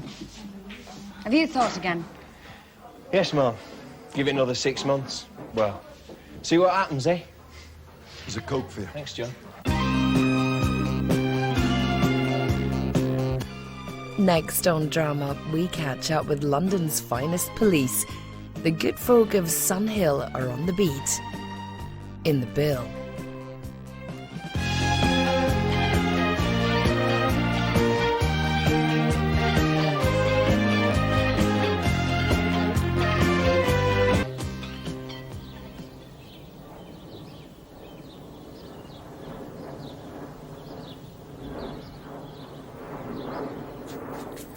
There, the manager. What do you think? Marvellous, love. No one else has got a chance. They'll take one look at you and that'll be it. I don't think there'll be anyone else this morning. I believe it's just me. Well, then they'll ring everyone else up and tell them not to bother, that they've made their final choice. It's what's in here they're interested in, darling. They'll soon learn that. Everyone nowadays, you know, wants degree people, even travel agents. Well, there aren't any degrees in customer relations. It's appearance, presence, intelligence, manner. You are a little biased. Who wouldn't be? I hope you don't mind, Mum. It's something I don't really know who else to talk to about. No, of course not. I don't really know where to begin. Why not start by sitting down? Well, all right. Yeah. Thanks. Janice said she thought you wouldn't mind. Look, I'm not busy. There's no hurry, so relax. Take your time. It's her sister. Janice's sister. That's my sister-in-law. Look, other people's family affairs, I'm sure you get fed up hearing. Brian, I'm glad you feel you can talk to me about it. Please, go on. Well, she's the eldest of the girls. Louise is, I mean. She's 11 years older than Janice. She's had, well, what you might call a rather checkered life so far. The first time she got married, she was only 20, and that ended in divorce. And then she got married again when she was 30, and that one broke up too. Not had a lot of luck, you might say. No. Has she got children? Only the one. A teenage daughter at boarding school. I'd say that's about the only problem she hasn't got. Money. Her second husband ran off with his secretary, and I think he felt a bit guilty about it, so he pays her a very fair-sized allowance. Where does she live? At Glendale. Posh, aye. Actually, we don't see that much of her. You know, she's a bit above our class. It's, well... I don't know whether people take more pleasure in telling you gossip because you're a policeman or what. Anyway, we found out a few weeks ago she's taken up with some young bloke and she's got him living with her. And? I mean, I presume there's more to it than that. Yeah, well, she's 42 and he's 20. But it happens. Oh, aye. But, to be honest, Janice and me are quite a good bit worried about it. Particularly what, though? You can't just be worried about the age difference. Well, Are you? No, you can't be. I don't even know whether Louise knows this bit or not. I only found out myself when somebody told me last weekend. The young bloke's got a record. He's a Borstal boy, out on licence. Now, I know that doesn't necessarily mean that he's going... Only I do feel, You well... wish you knew more about him. Only since it's your wife's sister, you don't want to be the one making the interested inquiries. Well, yeah, right. That's about it, yeah. Do you know his name? John Peter Morton. Any idea when he was released? About 2 months ago. Here you are.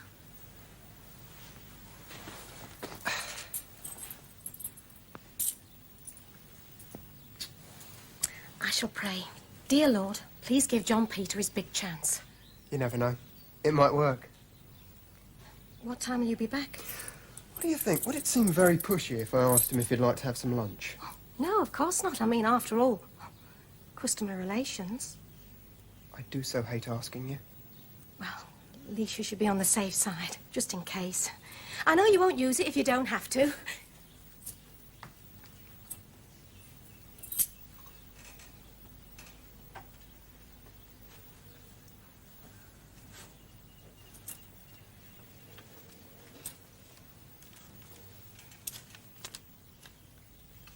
He's the managing director, darling. Oh, well, I don't think I've got any more in the house. How about what you keep for emergencies? Behind the drawer in the hall table. Oh.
Partly police.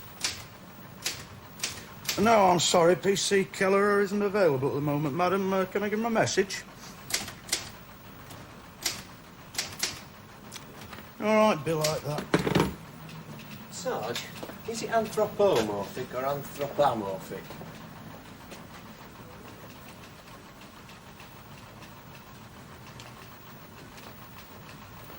Homorphic.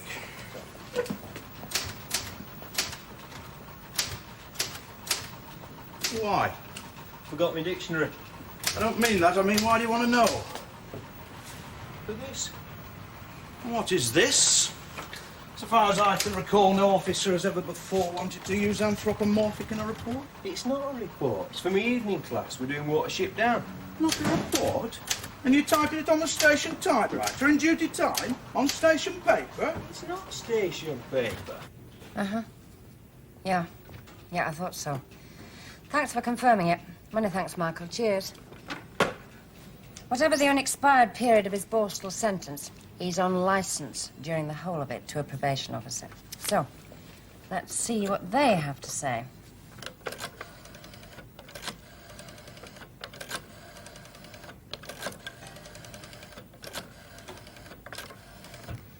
Janet Phillips, wasn't it? Yeah, that was it. Hello? Is that the probation office? This is Inspector Longton. Could I speak to Mrs. Janet Phillips, please? No, it doesn't matter. Could I speak with one of the other seniors, then? Acre Street, aren't they? Aye. I want to get some more muesli from the health shop. Might just pop over. Hello? Yes, this is Inspector Kate Longton.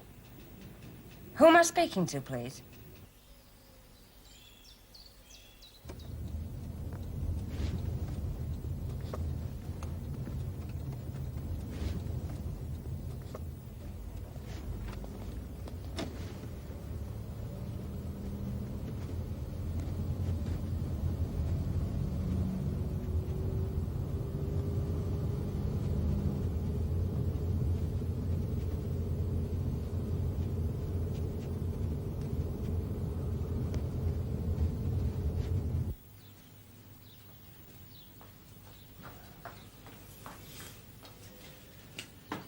Thank you, Mrs. Scott. Allow me, sir. May I, Paul? Oh, thank you, Mr. Lemaire. Did you take it black or white, Mrs. Birkinshaw? Oh, black, please, Mr. Lemaire. And just one sugar, please.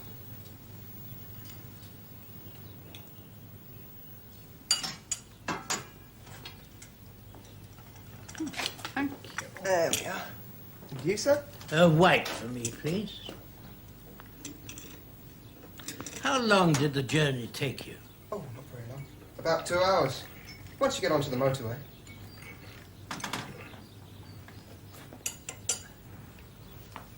Is that about right, sir? Oh, splendid, yes, thank you. A lot of traffic, was there? Do you mind if I help myself? Please. No. And anyway, the car I have at the moment, I can get round most things rather easily. It looked very nice. What is it? Oh, just the good old Renault. Of course. Une salle très ravissante, madame. Merci, monsieur. I'm afraid our French is only up to school level. Isn't it, Winifred, eh? Is that where you originate from, then, Mr. Lemaire? Oh, no. I had a French grandfather, that's all. Mine's not what it should be, I'm afraid. I've had a few holidays there.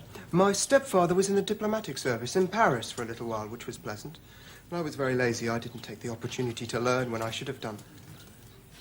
But I mustn't take up your time with reminiscence. I'm here for you to see if I'm at all the sort of person you're looking for. Yes, well, now, perhaps we ought to begin by asking you a few questions, then.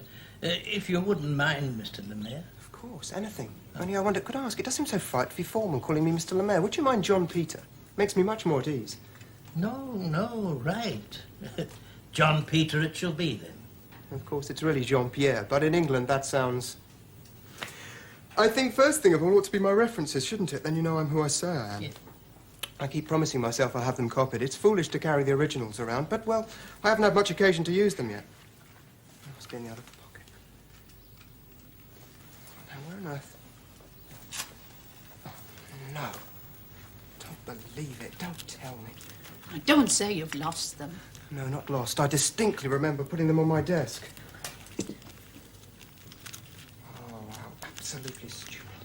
Utterly ridiculous. Well, now, look, John Peter, never mind for the moment. We can do without those for the time being. I'm a man who likes to make up his own mind. I can always have a fair idea of what people are like just by looking at them. So, tell us a bit more about yourself, and never bother about what's happened just now. Oh, I really am most dreadfully sorry. However could I be such... Oh, let it be. Now then, so how long were you working for this lord, whoever it was, as his personal secretary?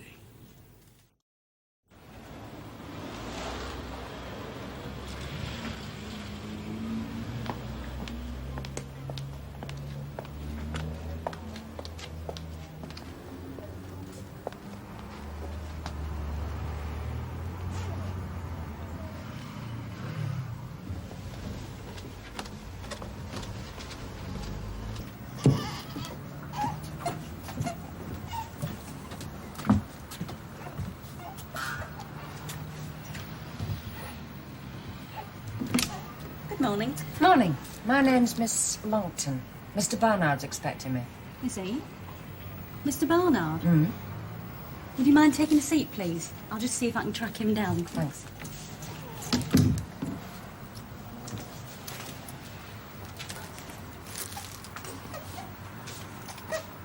Give it up, my dear. A nice-looking young woman like you. Right. Right, Sarge. Oh, have we got a lamp? There's one in the car. Okay, then. Yep. See you then, Joe. Yeah, right. Good luck. Hey, Brian, I forgot. A woman rang earlier inquiring for you. She didn't leave her name or anything, just rang off again. Yeah, well. Secrets, eh? I should be so lucky. Right, Sarge? Yeah, come on. Let's get on with it.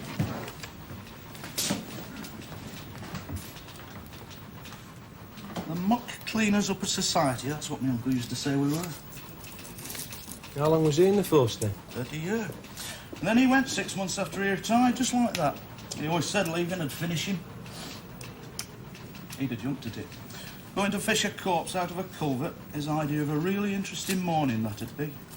30 years, though. Funny sort of life some people choose. It's a good life. I mean, you make your own, don't you? Yes, if you would, please. Thanks, Deirdre. Shouldn't be a moment. Sorry Peter Barnard isn't here. Something very unexpected for him to go like that. No, it's all right. I'm glad of the chance of seeing you again. How have things been? Busy?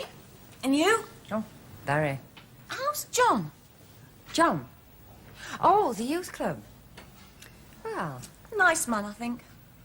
Yeah, seems so. One of the legions of disillusioned probation officers. Oh, there are that many? Oh, I don't suppose so. Not really. No more than police officers. There are plenty of those. Heck, that was quick. It was on Peter's desk. Deirdre, this is Inspector Longton.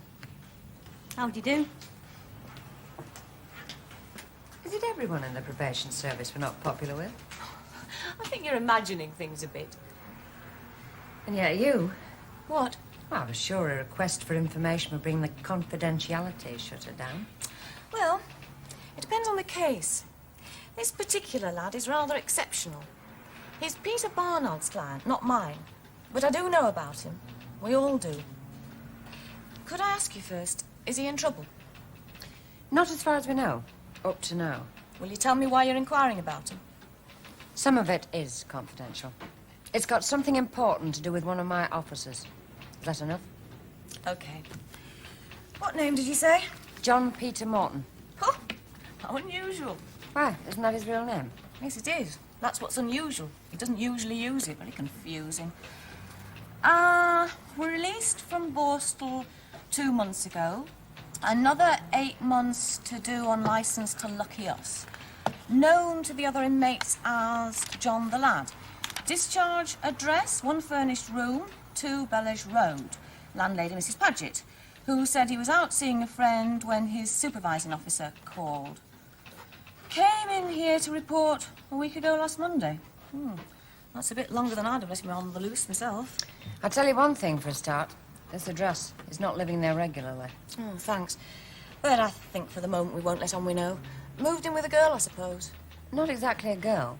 Oh, so you know where he is? Yes. So if we need to find him, we know where to go? You're not greatly bothered he's moved? Well, not on its own, no. But don't think that he doesn't bother us generally, because he most certainly does. John Peter, grand to have met you. Very nice indeed. Thank you. And you, sir. Mrs. Birkenshaw. Please don't try to get up. It's been the greatest pleasure, madame. Now, there's nothing else at all you want to ask us? No, I don't think so, sir. Yes. Good. Well, goodbye then, and thank you very much for coming. On the contrary, thank you for seeing me. Well, now, look here, John Peter, we're both men of the world. There's no point in playing games, is there? It's true, as we said, we've 2 more coming to see us tomorrow, but Winifred and me haven't been married for all these years without having a fair understanding. And I know she feels the same as I do. We need someone as quick as we can. There's no need to mess about anymore. We'd like it to be you. Well, that's really very kind of you. But if I could still just have 48 hours, I'd be... All right. Let's be blunt, shall we? It's the money, isn't it? Well, not really, sir. It's just as tempting to me to have the separate flat and the car, everything else you're offering. Yes, basically, it's the money. You know, I think when you get to my age, your ideas get a bit out of date. So let's up what we first said and say £5 a week on top. No, still, that's nothing these days, is it? Let's say £10 a week every 3rd weekend off instead of every 4th. Now, we want this settled right now. What do you say? Emergencies need emergency measures, eh?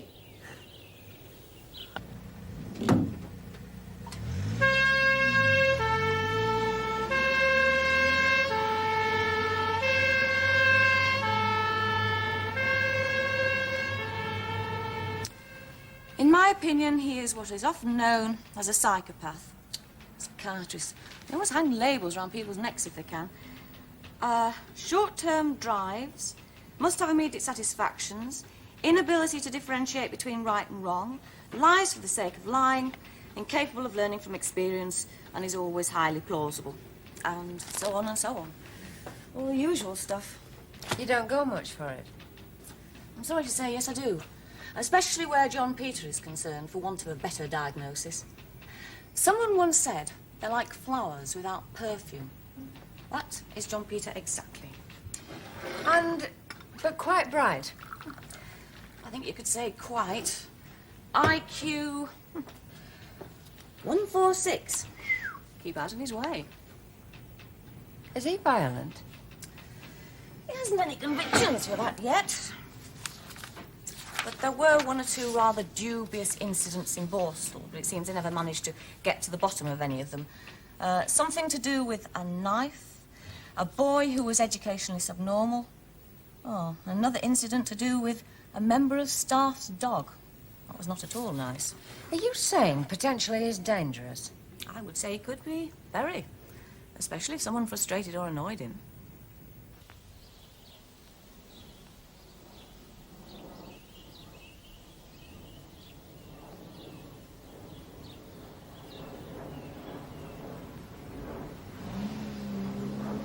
Wonderful. Really marvellous. I said, didn't I? I knew they'd need only one look at you. How long? How long do you have to be in America for training? Well, they say anything between 3 and 6 months. Then I could be posted, well, anywhere in the world. Will I see you? Of course. When? Where? Don't be ridiculous. I don't know yet. How could I? This is it, isn't it? My dear Louise, I do hope we're not going to have another one of you. Scenes? No. No, you're not. I I knew it was bound to come, John Peter. Anyway, it's been great. Really great. Don't worry about me. I'll get over it. You know, you really are very morbid, Louise, aren't you? John Peter, just as a matter of interest, you didn't tell them that you'd been in a borstal, did you? I'm not quite that stupid, darling. Isn't there something about if you want a visa for America, you have to fill in a form that asks, have you had any criminal convictions? Yeah, I think there probably is. But if you put no, how can they possibly find out? I mean, unless somebody tells them. Louise? You wouldn't be hinting at something, would you? Whatever do you mean? I don't want any nonsense from you, you know. John Peter, I love you. That's what makes you so unpredictable, isn't it, darling? Hmm? You've never quite seen it. But I do have an unpleasant side to my nature. You've nothing to be afraid of from me, John Peter. But it's not because I'm frightened of you. I hope you never need be. I noticed your car was back. Observant. I've got certificates for it. How was London? Fine. Not? I just hate having to see a solicitor. Did you see Ellie? Yeah. Had a meal together. How was she? All right. But a hamburger joint in Leicester Square's hardly the place for intimate conversation, is it? When did you get back? This morning. Have you had any food yet? Not yet, no. How about lunch? Can we make it tomorrow? I rather urgently need some advice. Who? From me? Yes, me from you. Why'd you do that? Look, early'd suit me better than late. How about now?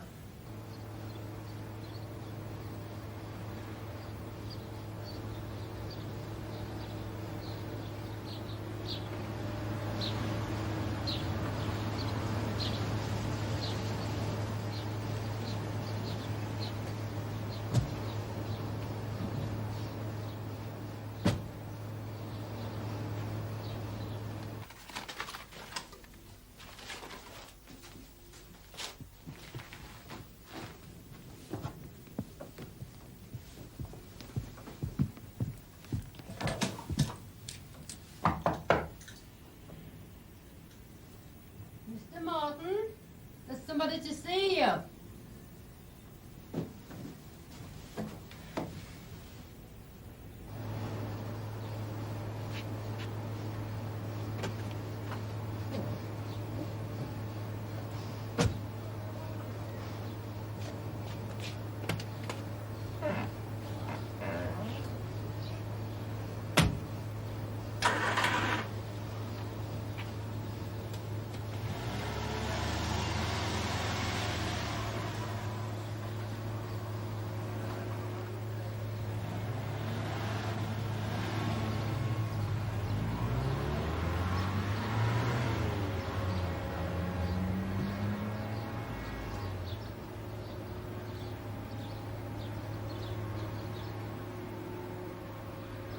This is diabolic.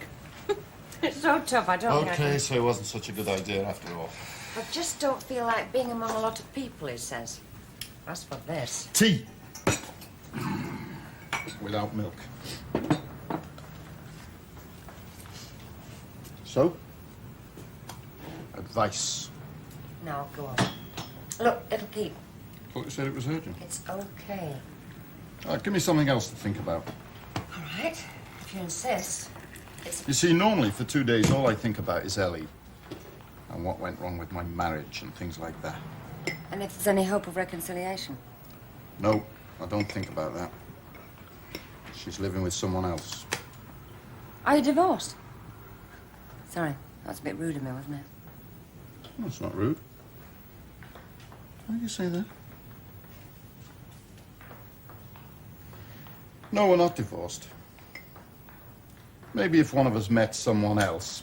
But at the moment, we're not bothering. Cheers. I really meant it, you know. Give you something else to think about. All right. Where shall I start? When you were a probation officer, did you have any Borstal boys on licence to you? Yeah. I've got 2 ex-Borstal boys in the club now. Is one of them called Morton? No.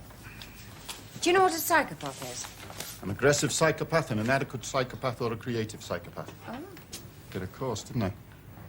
not sure. Aggressive, I should think. Well, roughly, yeah, I suppose so. One of my officers, look, this is totally in confidence, okay? Yeah? Is worried about his sister-in-law because she's taken a Borstal boy to live with her, who's 20 years or more younger than she is. And he's a diagnosed psychopath. So the psychiatrist report says so. Where did you get hold of that? I didn't. Your probation officer friend, Janet Phillips, read me extracts from it. She's not my friend. Friend meaning friend. All right, yeah, all right. Are you a bit touchy about it? Get your teeth into things, don't you? Perhaps it's mixing with all these psychologically minded people. Well? I'm sorry, I've lost the thread of what we're talking about. Look, my officer. What should I say to him? Should he be worried about his sister-in-law and any bright ideas about what he should do? Not asking much, are you? Only what he's asking me. I run a youth club, you know, not a personal problems bureau. Lucky for you. I just run a police section. Ah, who's getting touchy now, then? All right. Talking helps a bit. Yeah. Nothing else seems to, not that I can say anyway. I mean, I don't know the lad, but even if I did, well, living with someone, it's not a crime, is it? I don't see what you can do about that. She did say he was potentially dangerous. Janet Phillips did. Mm. Well, I should imagine he is. Do you think it would help if I went to see him and talk to him? Well, if he is what the psychiatrists say he is, threats won't affect him. Look! More of an appeal to his better nature is what I had in mind. You could try. But if he really is a psychopath, I don't think you can assume he's got one.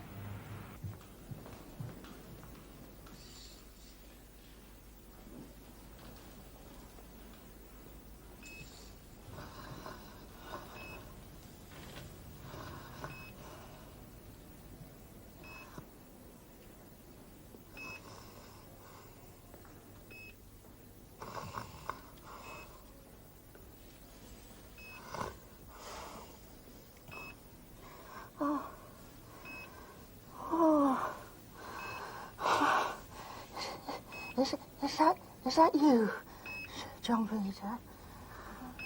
Mother? Come on.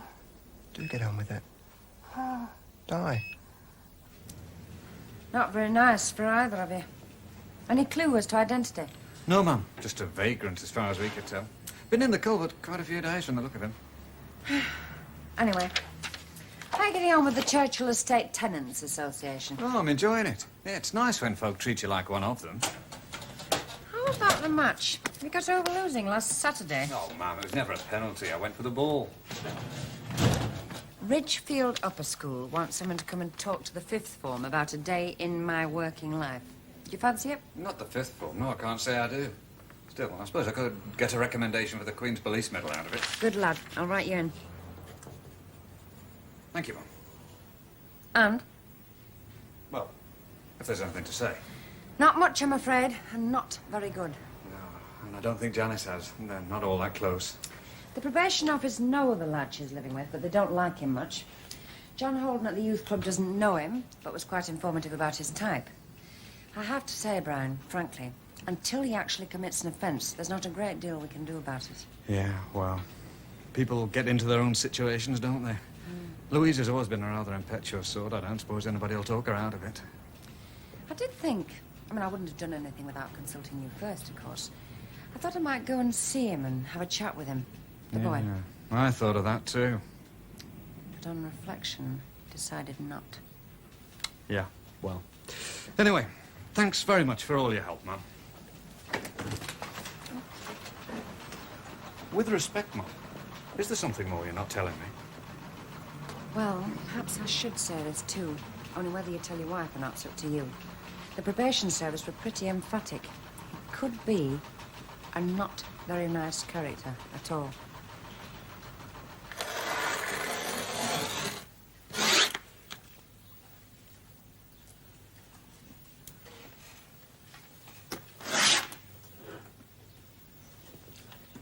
A big kiss for remembrance.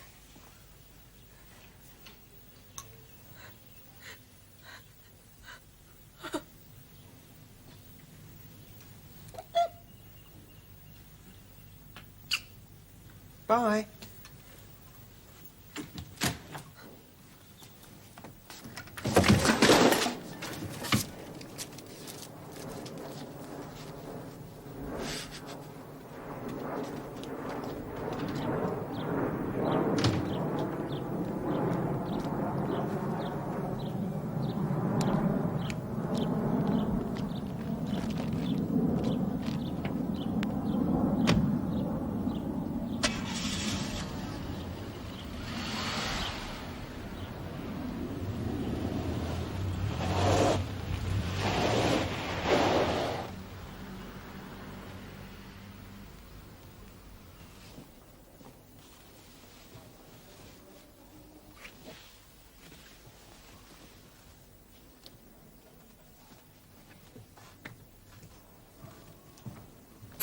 Get those files put away. Are they police? Oh, hello, Mrs. Kelleher. No, I'm sorry. Brian's out at the moment. He shouldn't be long, though. Shall I ask him to ring you? Hang on a minute. I think you're in luck. No, he's here just now. He wants to take a leaf out of my book. If I'd have been there. Danny, give me what we've got on Charlie Hodgkin and Gary Rice. Right, it's your wife. Yeah, on the board would be straight in the back of the neck. Is that the scent of freshly brewed tea, son? Yes, Sarge. What? I didn't tell you. You did, man. Hello, Janice? State secret. Can we all hear about it? Talk about a waste of police time. Sometimes I do. I just wonder. No, but I mean, you know. What's the hold up there, son? Can you imagine 3 Afghan hours this Trouble is, size? I'm on duty for another Fell 2 on the hours. roof without any But look, I tell charges you what, on I'll have a us. word with the boss and see if I can get over there, okay? All right, love. All right? I said, excuse me, madam. Try not to worry about it. You know I'll get back to you on the phone as soon as I've got something sorted out, okay? Right. Sarge? What sort of a mood she in? Why, frightened over her summer. Stand up to her like I do. Yeah, come in. Did you know Charlie Hodgkin and Gary Rice are joint owners of the same club? No, I didn't, Mum. All this time it's been here in our files, right under our noses. Has nobody ever heard of cross-indexing? I expect so, Mum, but things do get missed now and again, you know. What's the matter? The wife's just had a rather upsetting phone call from her sister. How upsetting? I don't know properly. Apparently she sounded rather confused and, well, like drunk, Janice said. You know, a voice all slurred. Except she doesn't drink as a rule. Sounds to me more like she's taken something. I mean, she is that sort. You want to go and see if she's all right? Yeah, I think I can get Glyn to stand in for me. Yes, of course, Brian. Thanks very much, Mum. Do you think I should come with you? No. Well, I mean, I know how busy things are. Glendale, isn't it? Yeah. What road? It'll not be too long if we're lucky with the traffic. Joe, I'll be up to Glendale.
She's alive.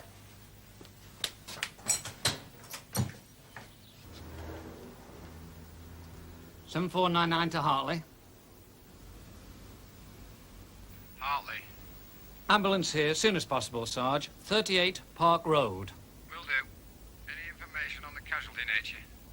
No, not yet, Sarge. Let you know as soon as we have. Out.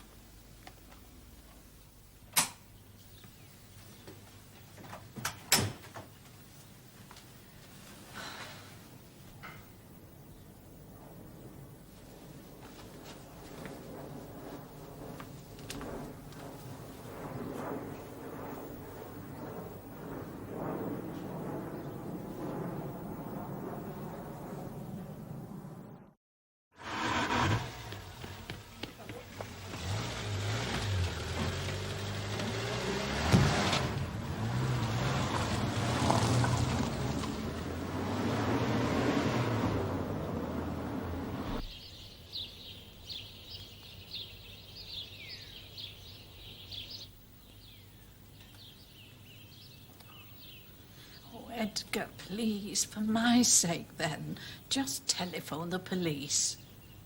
There's absolutely nothing to be afraid of, Winifred. Nothing at all.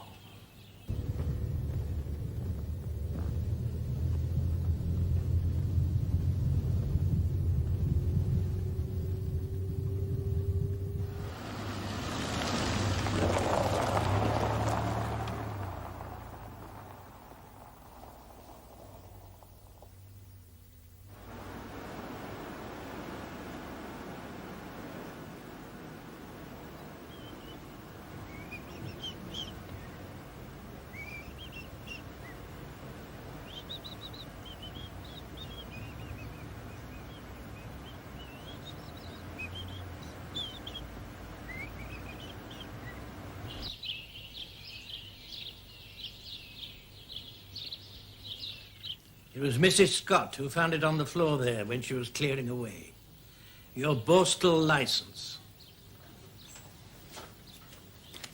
Well, there's not a lot I can say, is there, really?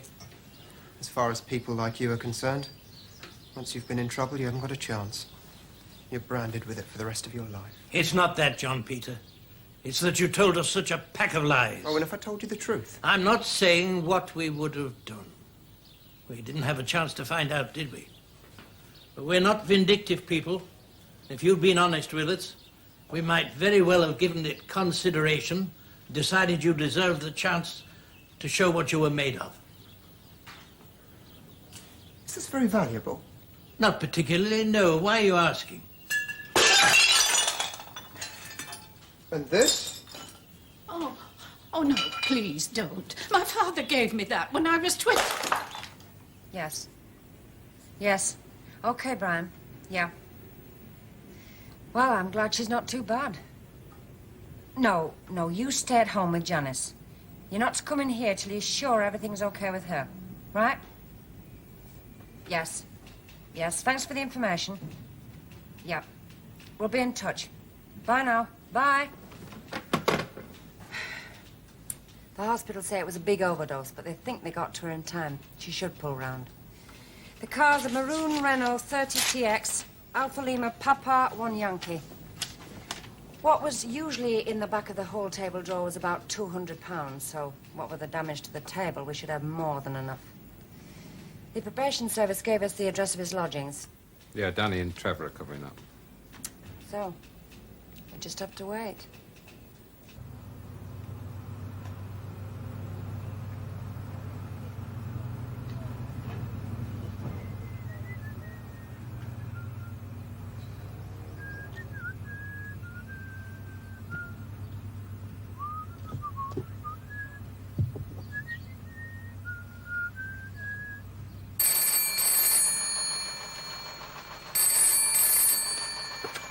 At the police station. Just a moment, sir. Try to stay as calm as possible. That way it's easier for me to follow what you're saying, isn't it? All right?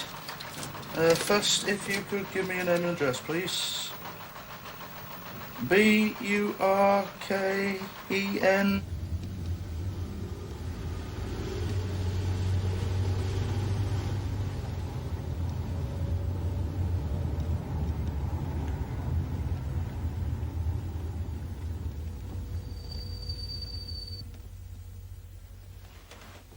Good afternoon, officer.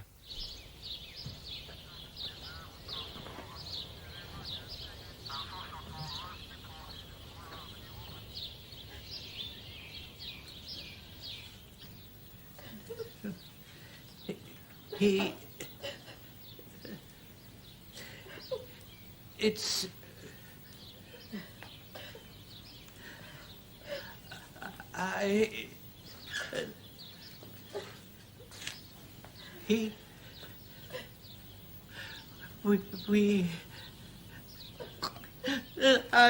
It's all right. We've got him in custody. It'll be all right. There's nothing to be afraid of. You're in no danger now.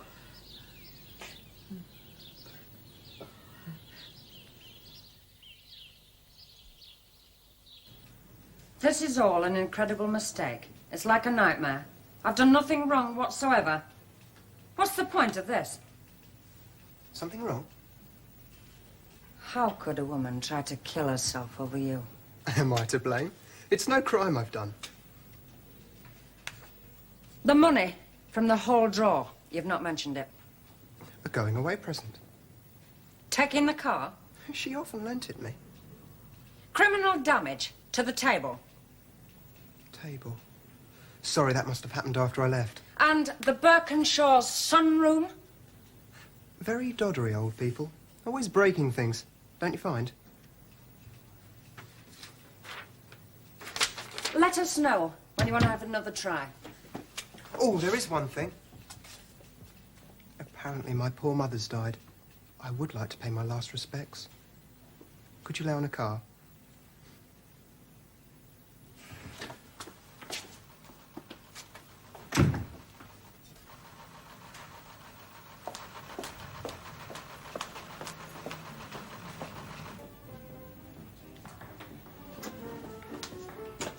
Oh.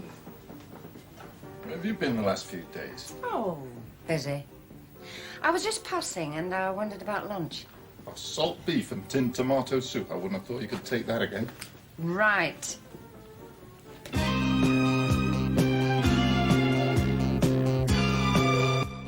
Next on Drama, we catch up with London's finest police. The good folk of Sun Hill are on the beat.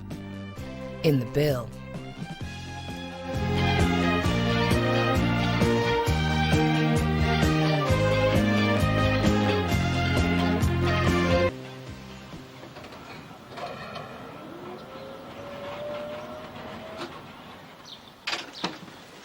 Morning, Mrs. Darbley. Morning, Stan. Any extra today? No, just the usual, thanks. And how was Dover? Nice town, Dover, eh? We stay there most years on the way through the continent. How did you know I'd been in Dover? Ah, people like to chat. Your husband enjoying it down there, is he? No wonder burglars are on the up. Aye, they are too. I'll take them. Oh. Yeah. Did you hear about the couple 6 doors up? Got back from the holidays on Saturday. They've been done. Oh, of course. You'll know about that, won't you? Sign of the times, I suppose. Lots of desperate people about nowadays.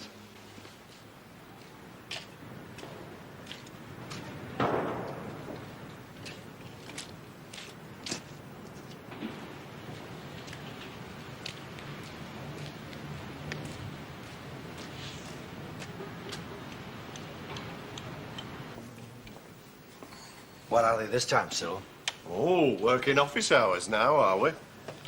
Yeah, the kids are off school. We slept in. You can be replaced, you know. We have the technology. Is there a load sheet, then? You what? Well, supposing I'm stopped. You won't be. I was talking to a couple of fellas last night who reckon the vehicle examiners were concentrating on this area. Cobblers. That's a big help. Tell you what, Pat.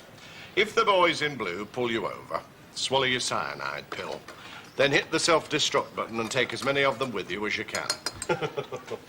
You know what you can get for fly tipping, don't you? Not fly tipping, Patrick. Free enterprise waste disposal. And what you can get is enough money to keep us heads above water. Aye. This week. Now, you want a lifetime career, get yourself down the jobs centre. Any special instructions? Just find yourself a nice, quiet hole somewhere and dump them. You've done it before. What's the problem? I don't like the look of this lot. Oh, I see. Well, next time anyone offers us a cash job, I'll insist on prettier drums, all right?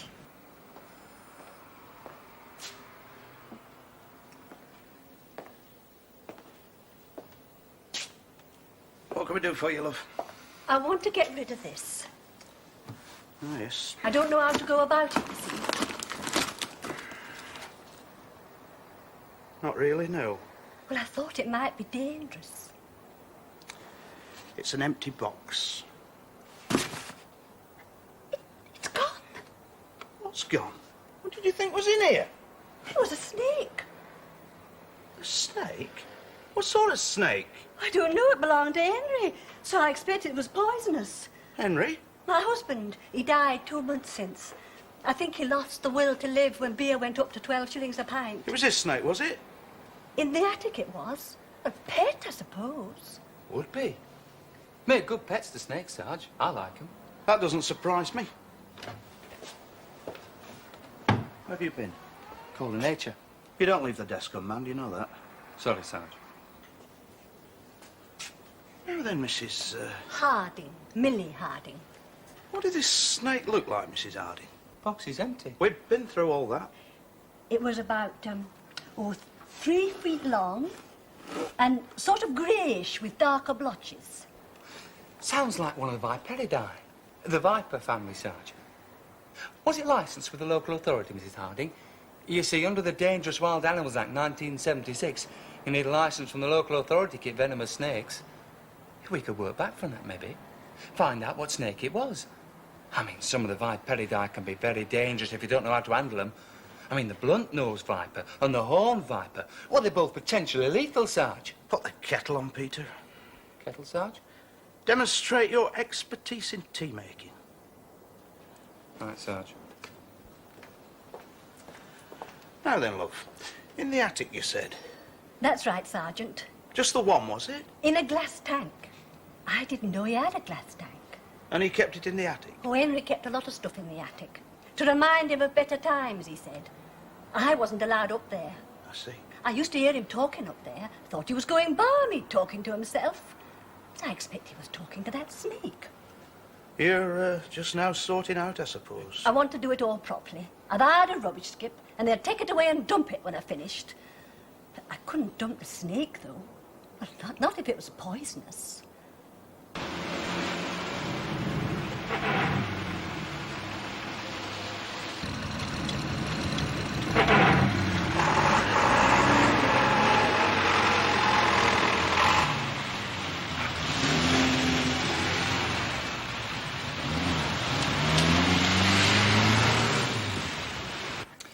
Yeah, well, George Parrish is all right. Beck's a miserable pillock. I wouldn't say that exactly. No, don't suppose you would. He likes you. Don't think he likes anybody very much, does he? He hates me, that's for sure. Do you reckon? I don't reckon, I know. What's funny about that? I never could stand no-holes, George, and it doesn't matter what it is, he knows. You sure you handled it right? How do you mean? Poisonous snake on the loose. We've no proof there was a snake of any sort, let alone a poisonous one. Might have been worth a word to the council. Oh, come on. Report a little old lady grief-stricken on the death of her husband? It's not on, is it? Extra paperwork, too. Yes, there is that. Besides, maybe our resident genius will go looking for it and get bitten somewhere vital, like his mouth. He's not as bad as all that. Not really. Yes, he is. Tell you what, he sold his allocation of dance tickets first day out. There's more to being a good copper, George, than shifting tickets to the annual dance. Mind as organiser, I can see you might have lost sight of that fact. Oh, you not sold yours, then? Not yet, no. Well, you best get a wriggle on, Joe.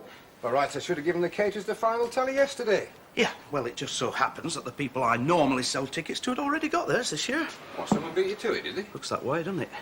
All your regulars? Near enough. Bit cheeky. I'd say so. Who was it, you know? Oh, yes, I know. I may not be a know-all, George, at least I hope I'm not, but that is one thing I do know, yes. Sims. I'm glad you find it funny. He probably didn't know. Why not? He knows everything else. Well, you're going to give up on the tickets, then? I most certainly am not. In fact, if you finish your tea and feel up to mine in the shop... I think I can manage that. Then I will take a short walk round the manor, drum up a little public goodwill, a bit of festive spirit among the customers. Hey, Joe, don't forget what the boss lady said about wanting bodies at the dance to tally with the tickets sold. Very right and proper too, but I still don't see what we can do to make sure they all turn up. It's tickets they're buying, not handcuffs.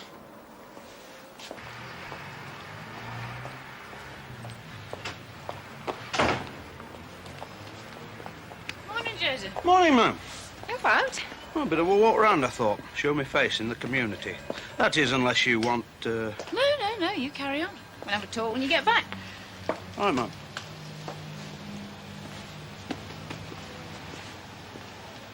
No problems at all? Oh, nothing we couldn't handle, Mum. Reports and messages are on your desk. You didn't need to call Inspector Buxton in, then? No. I don't know whether to be pleased or not. Sounds suspiciously as though you can do without me. Well, it was only 4 days. Particularly uneventful ones, seemingly. Well, there were a couple more of the holiday break-ins reported. 2 more. That makes... That's 12 over the period. Be seeing Mr. Logan soon, I shouldn't wonder. Yeah, pardon me, Mum. Mr. Logan did phone. Said he'd be over later today. There's a message on your pad. Ah, some excitement then, Peter. Quite a lot, really, ma'am. We even had a snake brought in. A snake? Escaped before we got a look at it.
Mr. Beck? Sydney, What can I do for you? keeping busy, are you? Oh, we don't do much over the counter these days, but the mail order side's steady, pays the overheads. You'd be a postman, eh? The livestock doesn't go through the actual post, you understand. Difficult to wrap. I never understood the fascination, you know. I never understood the fear. We had a woman in this morning, a Mrs. Harding. Reckon she'd lost a snake. Why? What type was it? Seems it may have been a viper of some sort. Nay, I hope not. Dangerous, eh? I'll say. Unless it were an adder, it'll die for sure. Too cold and wet up here for most vipers, you see. You got any, have you? Oh, we don't stock the venomous exotics. Too much red tape these days. And they're a bit specialised even for mail order. Not a threat, though, you reckon, this one that's escaped? Oh, no. Pity she's lost it, mind you. I'd like to have seen it. They're handsome animals. Morning, Mrs. Dawkins. So, business is good, then? No business is good these days, is it? Except yours, maybe. Keeping your head above water, though, eh? Oh, yes. It's worth celebrating that, I'd have thought. Celebrating? We're having our annual dance Saturday. And as luck would have it, I've just got a few tickets left. I don't go much on dancing, Mr. Beck. Ah, but your lass does, doesn't she? And you've not taken her out for months, have you? Now, be honest. Oh, I don't know. We've got the Jubilee Hall again. It's a live band. Well, it's a group. Bar extension, drinks at club prices, free buffet and all for £3 a head. How many do you want? All right, I'll take 2. That'll be £6 to you, Sydney. And you'll not find a better bargain anywhere in Hartley. If you say so, Mr. Beck. Well, you'd know more about that than me, wouldn't you? Sorry. Still do a bit of general dealing on the side, do you? You know very well I don't. Ta. Nothing falling off lorries in your vicinity anymore? There never was, Mr. Beck. That were all a mistake. If you say so, Mr. Dawkins. Right. See you at the dance on Saturday. If anyone should offer you the odd domestic item at knockdown prices, coloured telly out like that, give us a ring, eh? You can rely on me.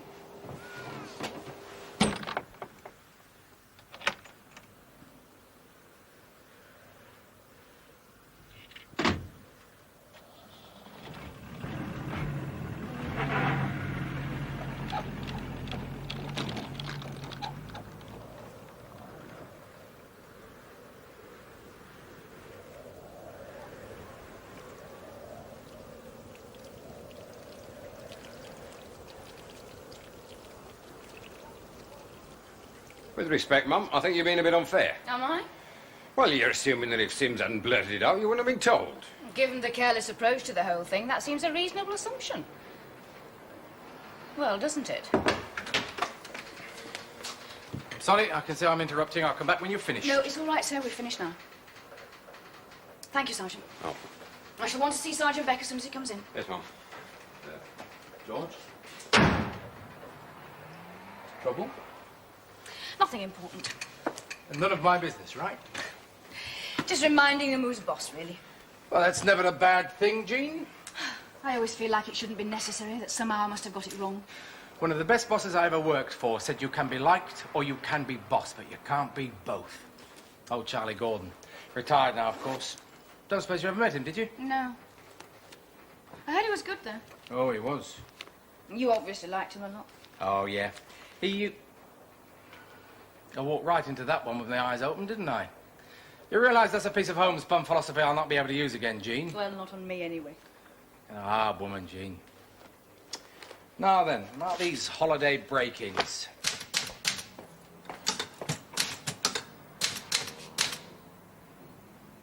Ta.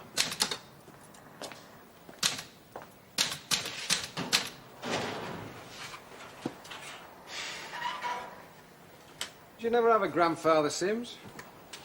Everyone had a grandfather, Sarge. You can't avoid it. Pity yours didn't give you the same advice mine gave me then.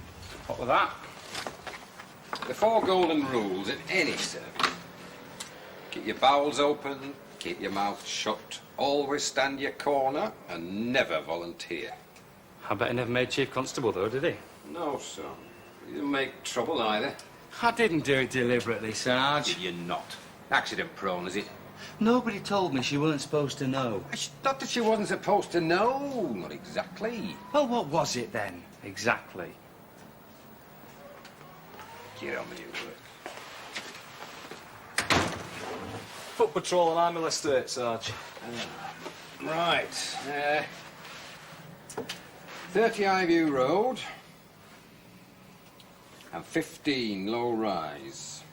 Now take a good look round them both, because they're neither of them due back for another week. Right, Sarge.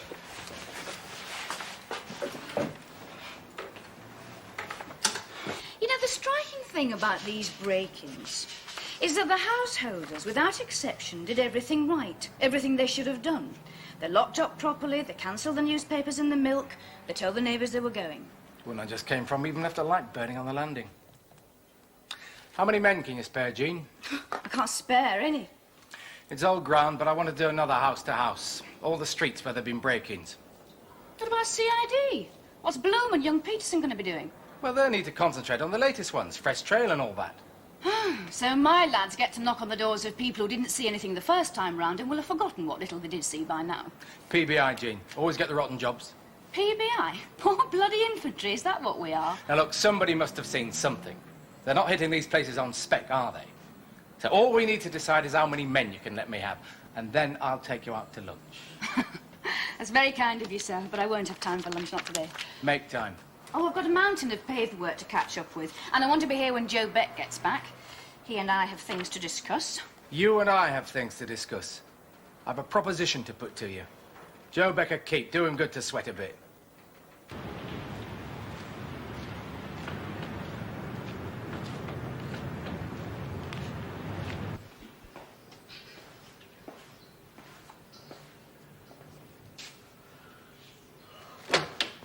Now then, Cyril.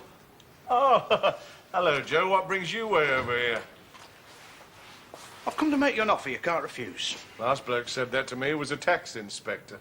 You've got to earn it to pay it, Cyril. You try telling them that. What you need is a night out. Cheer yourself up. I expect Pat Garfield's out grafting, is he? Unlike some. What do you want with Pat? Oh, I'll catch up with him before Saturday. Don't worry, Cyril. I won't ask you to pay for his tickets. I know you too well for that. You can't get to know people and places too well, you know. Not in this job, surely. You begin to see what you expect to see and not what's actually there. It's a point of view. Sorry.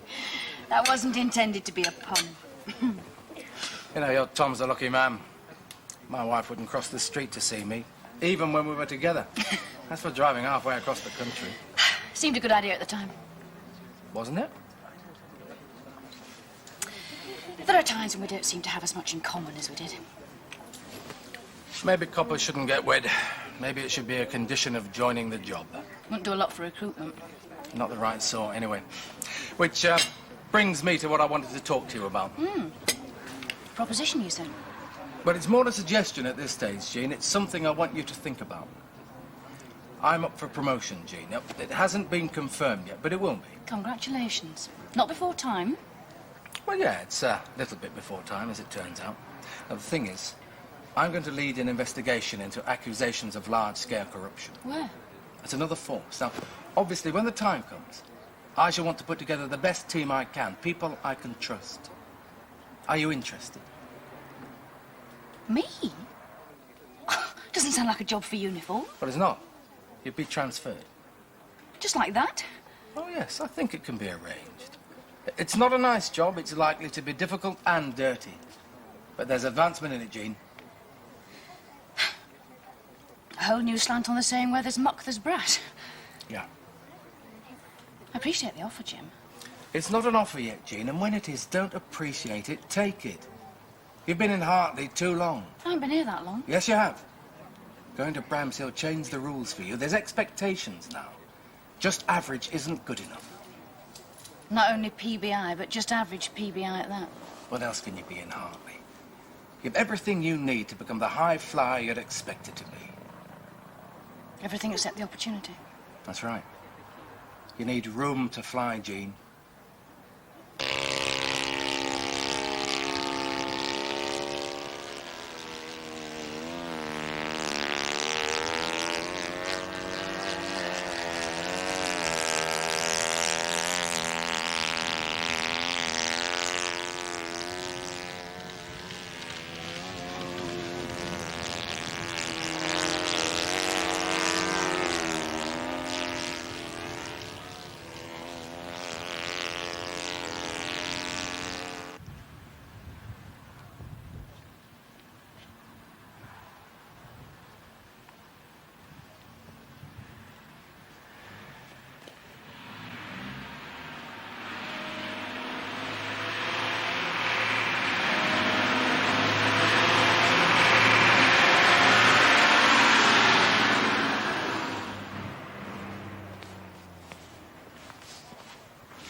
With respect, ma'am, it was empty. That's the problem, surely.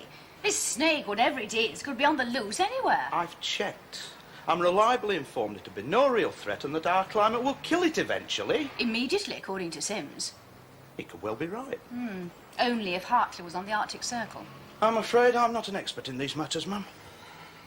I don't like to be misled, Joseph. That was not my intention, ma'am. It was Sims's intention, an attempt to cover it for you, seemingly. I like that even less. Well, he does have a tendency to try a bit too hard sometimes. Yes, well, it's you I'm concerned with at the moment. I did what I thought was best, ma'am. I'm sure. And all from the best possible motives. Right. Mostly. I know how much you enjoy paperwork.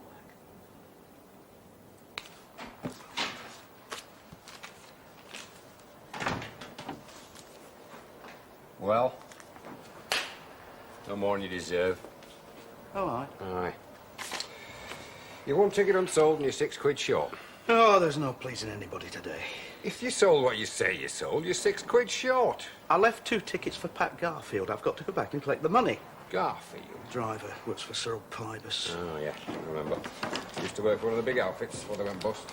Mr. Logan, could I have a word, sir? Well, yes, of course, Joe.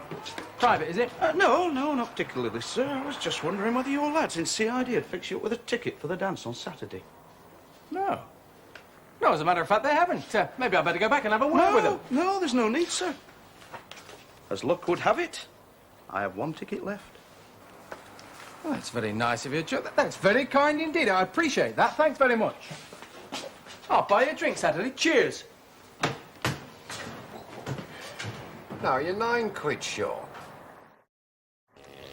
Got to go soon. Yeah, I know. Bring it in then. I'm trying. What's up? The controls got dead. Cut on.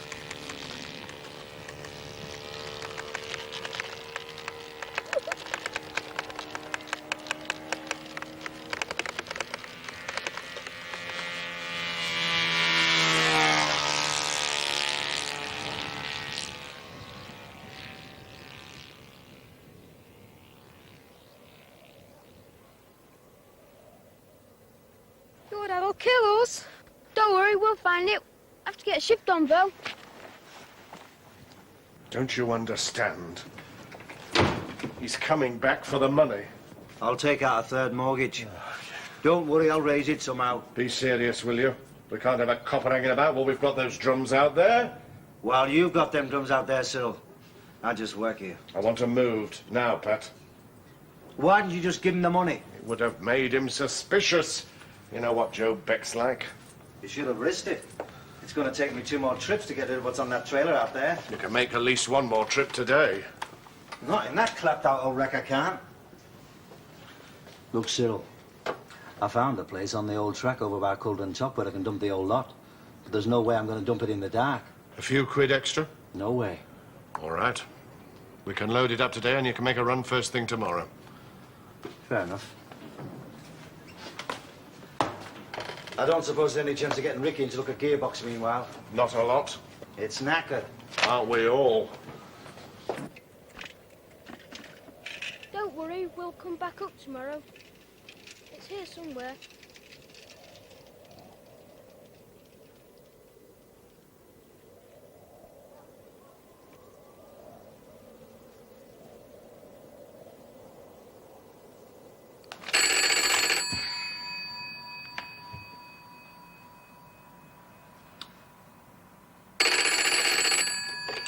Yeah. My husband. Yes, put him through. Yes, Tom. Well, what sort of a greeting did you expect? Obviously, I got home all right, yeah.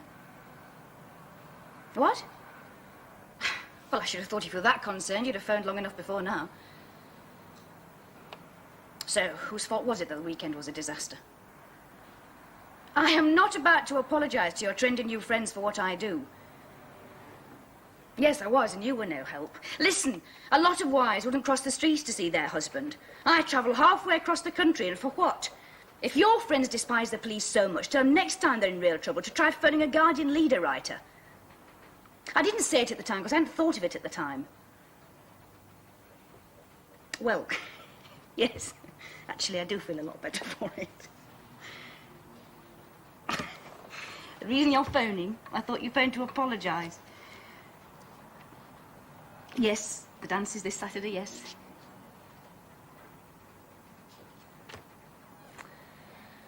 Oh, Tom, you promised. Yes, you did. Oh, I don't care. I'm not interested in your lousy excuses. Do what you want to. Yes, do that. Good night.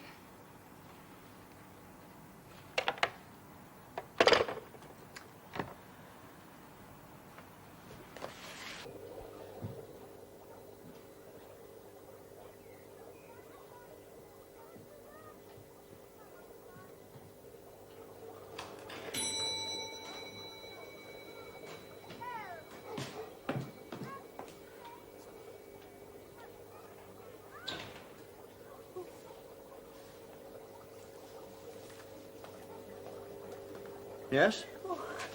Oh, fancy. All these years I've lived in Hartley, I didn't know you were here. Oh, we don't do much passing trade. Not in this line. Mind you, I shouldn't be surprised, really. There was a snake in the attic I knew nothing about. I was wondering if you'd like to buy this. Oh, I don't normally deal in second-hand equipment, love. I lost the snake. In the attic? No, in the police station. At least I think it was the police station. You're Mrs. Harding. That's right. This looks like one of my eaters. But I didn't sell it to you, did I? Oh, to my late husband, I expect. What was his name, if you don't mind me asking? Harding? Well, it would be Mrs. Harding, wouldn't it? Oh, yes, I see. Henry was his name. A small man? Even smaller than he looked. A tinsel moustache? That's him. It wasn't a viper that he kept. Wasn't it? No, it was a different sort of snake altogether. They're not hard to tell apart. The colours are entirely different, you see. Yes, well, thank you for reporting it, sir. We'll get somebody round there. Sims. Sarge? Job for you. 30 Highview Road. Neighbour thinks there may have been a break-in. Another holiday break-in? It's marvellous, isn't it? Got up for a pee in the early hours, thought he saw a light, wasn't sure, so he didn't report it. Goes around this morning for a look and finds the window broken. Go and check it. 30 Avenue Road. On my way, Sarge. Peter, pop in the newsagents on your way around and get me an ounce of baccy I forgot this morning. And you better get some of them nasty little sweets you like as well. Oh, thank you, Sarge. And don't take all day about it. Hartley Police. An accident, yes, sir. Where are you ringing from? Mm-hmm. And what's the number, sir? Mm-hmm. Can you tell me how many vehicles are involved?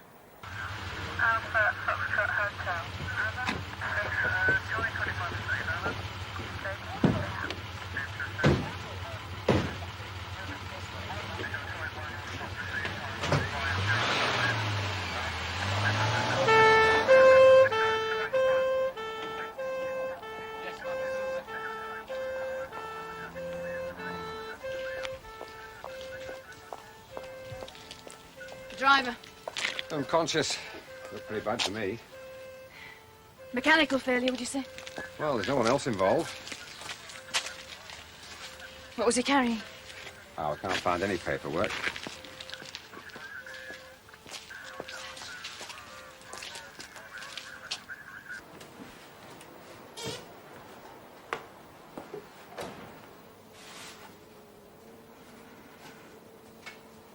Morning, Sergeant. Mrs. Harding? That nice man you sent me to. Sidney Dawkins? Oh, was that his name? He told me to mention to you that I'm coloured blind, and what I lost was a corn snake. We'll bear it in mind. Colours are very bright, apparently. Should be easy to spot then. And I've brought you this, What is it? just by way of a thank you for your kindness. No, I'm sorry, Mrs. Harding. We're not allowed to accept presents. It'd be more than my job's worth. Oh, it's nothing much. And it reminded me of you. Just hang on, Mrs. Harding. I'll be right back. Mr. Dawkins said they make lovely pets. Hartley receiving, ma'am. Sergeant Beck here. Of the accident, Joseph. Get onto the brigade, will you? Tell them we've got a possible chemical spillage here. Drums, and we don't know what the contents are.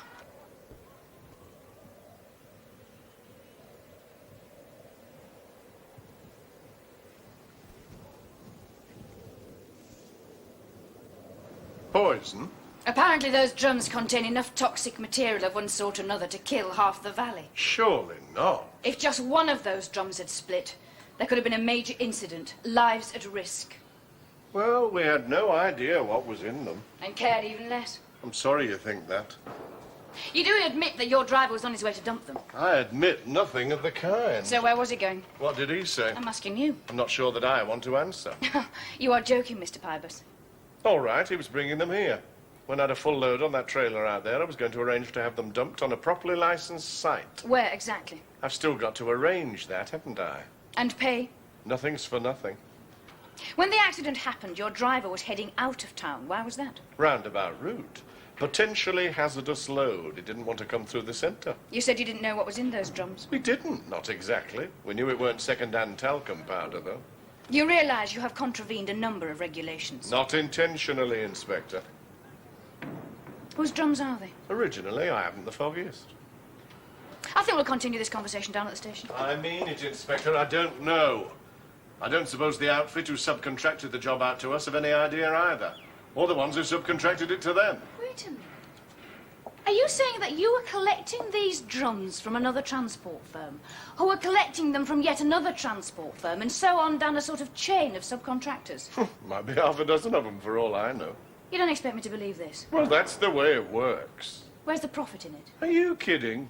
Do you realise how much it would cost to process that stuff and make it safe? The manufacturers can pay a fraction of that to have it dumped. It's enough for a few people to make a few quid. Where there's muck, there's brass, Inspector. So I've heard. Mind, there's more muck and less brass these days. You will be very careful not to try and dispose of your share of that muck without the necessary paperwork, now that you know what it is. Aye, I will. Don't worry. And the drums in the accident and the third of a load on the trailer out there are the only ones that you have handled. They are. Thank you for your cooperation, Mr. Pleasure. Oh, Inspector, would you mind doing me a favour? Would you mind returning these tickets to Sergeant Beck? He left them for Pat Garfield, but poor old Pat will not be doing much dancing for a while, I reckon. When did you leave these? Yesterday morning. Did you happen to notice a trailer parked up in the yard? I saw it, ma'am, yes. How many drums were on it? I didn't pay that much attention. I certainly didn't stop to count them. It was about 2/3 full. 2/3 full. Something like that. It's only 1/3 full now. So they weren't bringing drums to it, they were taking drums from it. George, go down and invite Mr. Pybus to join us here for a chat. About the accident? About the illegal dumping of dangerous chemicals and where exactly they've been doing it. It's here, Mark. I found it.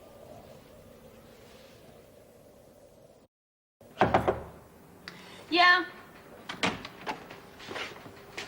You want to see me, Mum? Yes, Martin, I did. The latest holiday break-in. You checked 30 Highview Road yesterday, didn't you? Yes, Mum. I'm sorry, Mum. Why should you be sorry? Well, it's broken into 12 hours after I checked it. Feels like I must be to blame somehow. Oh, don't worry, I'm not holding you responsible. Not unless you checked all the others 12 hours before they were broken into. No, Mum, this is the first time it's ever happened, Mum. Yes, well, Martin, what I wanted to ask you was if you noticed anyone hanging round. Anyone at all who made you suspicious even for a moment. Been over and over it in my mind, Mum. Nothing made you uneasy. There was nothing, Mum, nothing. Even the dustbin was empty. Right, thank you, Martin. Mum?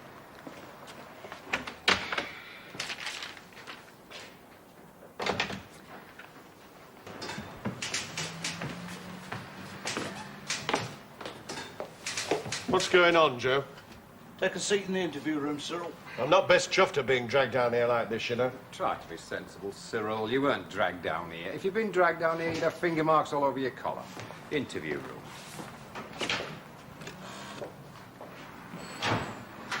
Cyril Pybus is here, man. Right, man. Let him sweat for a bit. Wonder Woman strikes again. Tell you what, she'll only need to solve the holiday break-ins. He'll have to make a chief constable, I reckon. I tell you what, it's lucky he's paid for his dance tickets. Hey, talking of which, you haven't given me the other two back yet. I'm going to sell them, George. Oh, come on, Joe. I don't want to be balancing the books on the night, do I? What's a couple of tickets unsold? It's a matter of pride, George. A man's got to sell what a man's got to sell. Exactly. Joseph, this list of break-ins from the collator. Two things aren't on here. All the houses burgled were empty for at least 2 weeks, but there's no attempt here to say in which of those weeks the break-ins occurred. Find out what CID's best guess is, will you? And the other thing, man? Yes, I want to know when the dustbins were emptied in the streets concerned and which crew did which. Right.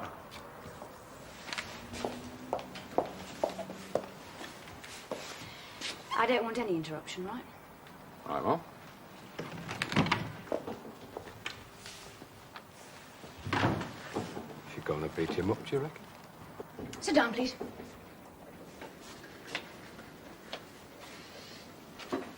Why have I been brought here like this? A semi-trailer, fully loaded with drums of dangerous chemicals, was parked in your yard. You then transferred some of those drums to a smaller vehicle for dumping. You have been fly-tipping, Mr. Pybus. Prove it. I will. Believe me, I will. In the meantime, a third of the drums that came in on that semi-trailer are missing. It's hardly worth the trouble, you know. And even if you could prove it, it's just a fine. Don't count on it. What exactly does that mean? Unless you tell me where those drums are, you are going to find yourself the centre of a lot of attention.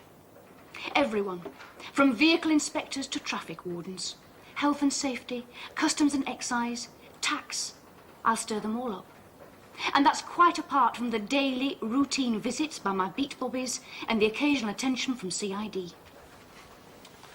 You can't threaten me like that. I'm not threatening you. Yes, you are. Prove it.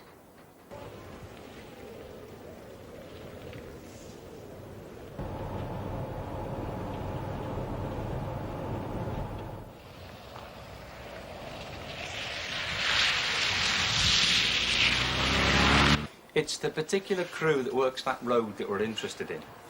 I mean, do they stick to the same ones or do they alternate? If you would, please.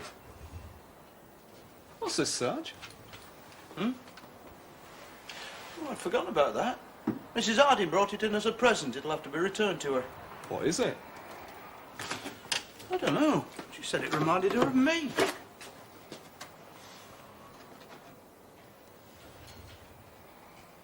Sarge? Sarge, will you come here a minute, please? Hello? Hello?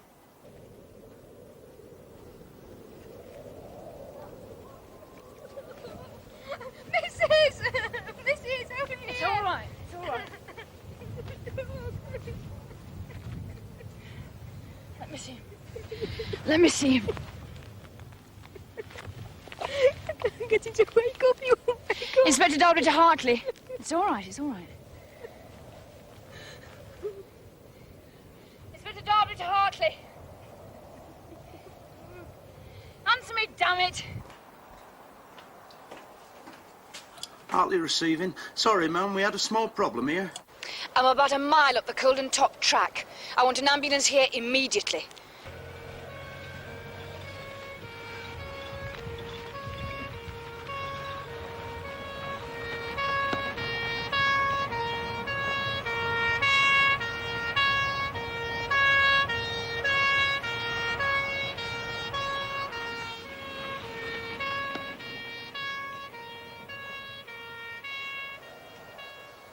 You all right, are you, ma'am? Yes, I'm all right. You know what gets me? What gets me is that pirates will get off scot-free. And all the other profit takers. Right down to the source of that poisonous filth. Local authority, DOE, they'll bring prosecution, surely. Maybe. If they can find the right regulation and make it stick. If they can be bothered for the sake of a few paltry fines. If anybody cares. Well, one way and another, pirates will go broke. That's something. No, it's not.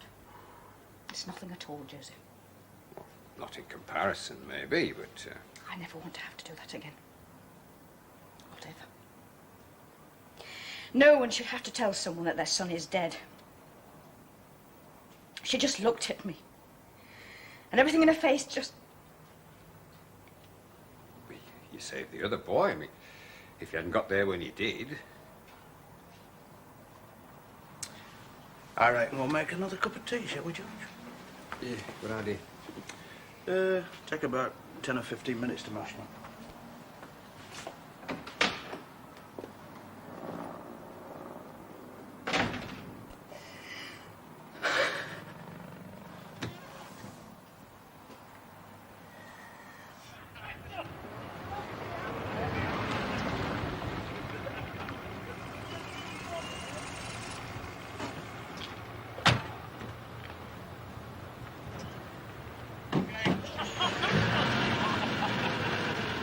Congratulations, Jean. You were absolutely right.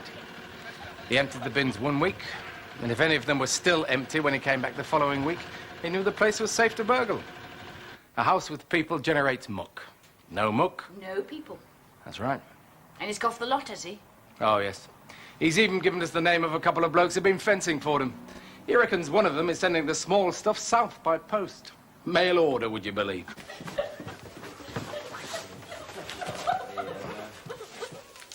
But I'm supposed to be going to the dance tonight. Sergeant Beck invited me himself.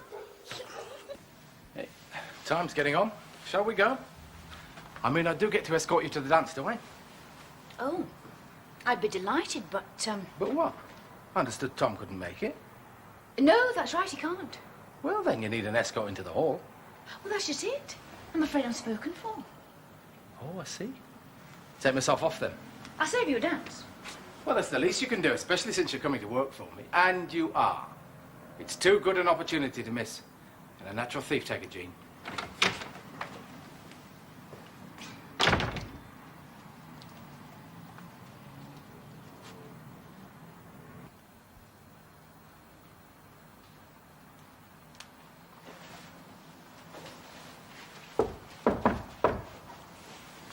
Come in.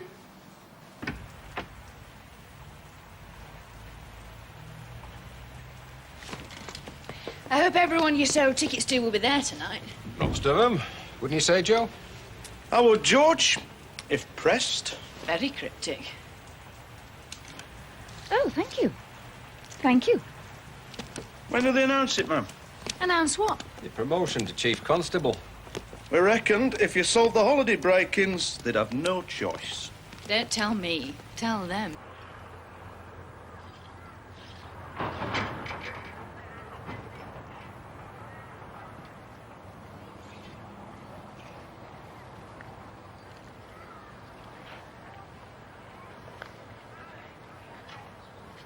You'll only have an hour and a half to complete the paper. But there's no reason to go mad. Just study it carefully. Choose the questions you think you can answer best. And for heaven's sake, work out a paragraph plan before you begin. Yes, I do realize I'm in the minority in still believing in paragraphs, punctuation, or even in trying to make your writing legible. But as one who's suffered O-level marking for many years, I can assure you that anything you do to make the marker's life easier will be more than amply rewarded. And good luck, Andrew. Just got to go to the loo first, sir. Well, hurry.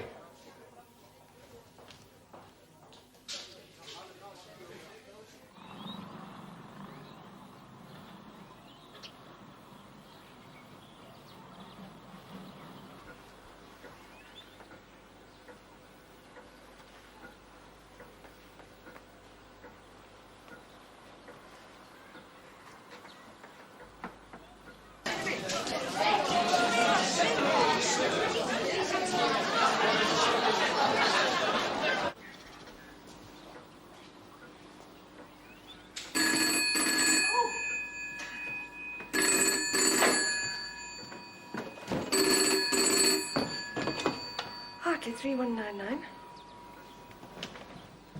Oh, hello, darling. Yes, I'm fine. When are you going to be... But you said tonight. No, it wasn't important. No, well, if you could just... Right. Well, you do that then, fine. Bye.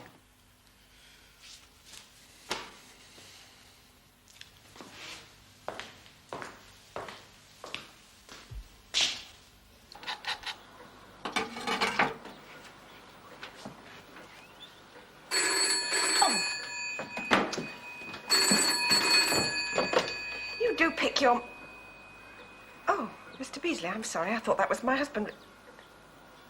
Andrew hasn't what? Well, where is he then? No, he's not here. Oh, yes, I'm positive. Oh, where on earth can he be? Oh, yes, of course, it's quite unforgivable.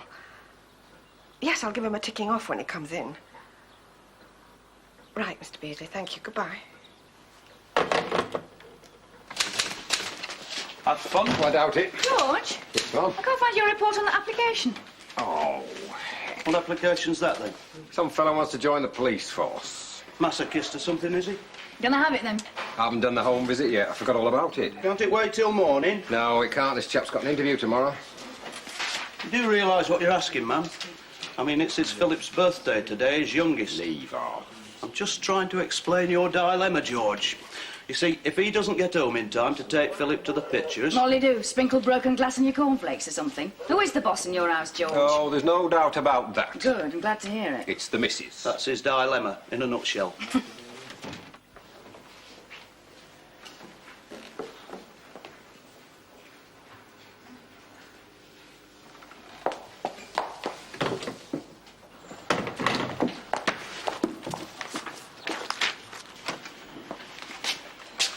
You give her a ring, eh? Why me? Because I'm a coward. Because I made a botch of it. Anyway, for some reason, she likes you. Oh, she does she? Aye. She's always had this thing about older men.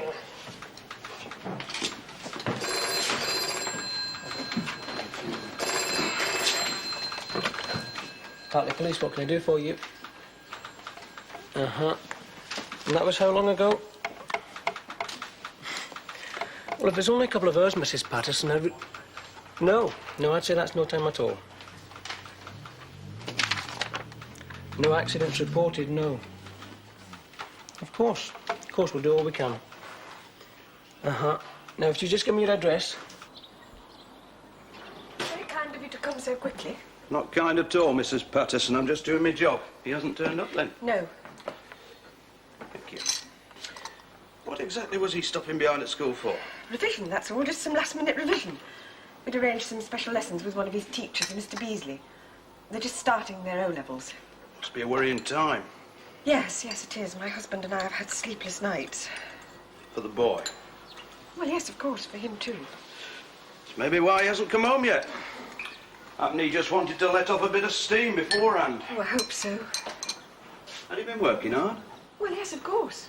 He's a very conscientious boy. He knew it was important that he should do well. He's never been much of a one for letting off steam, though. Got to let it off sometime. Well, yes, but at least he could have let me know. I mean, he could have phoned me. He always tells me what he's doing and where he's going. As you see, I've prepared a special treat for tonight. Very nice.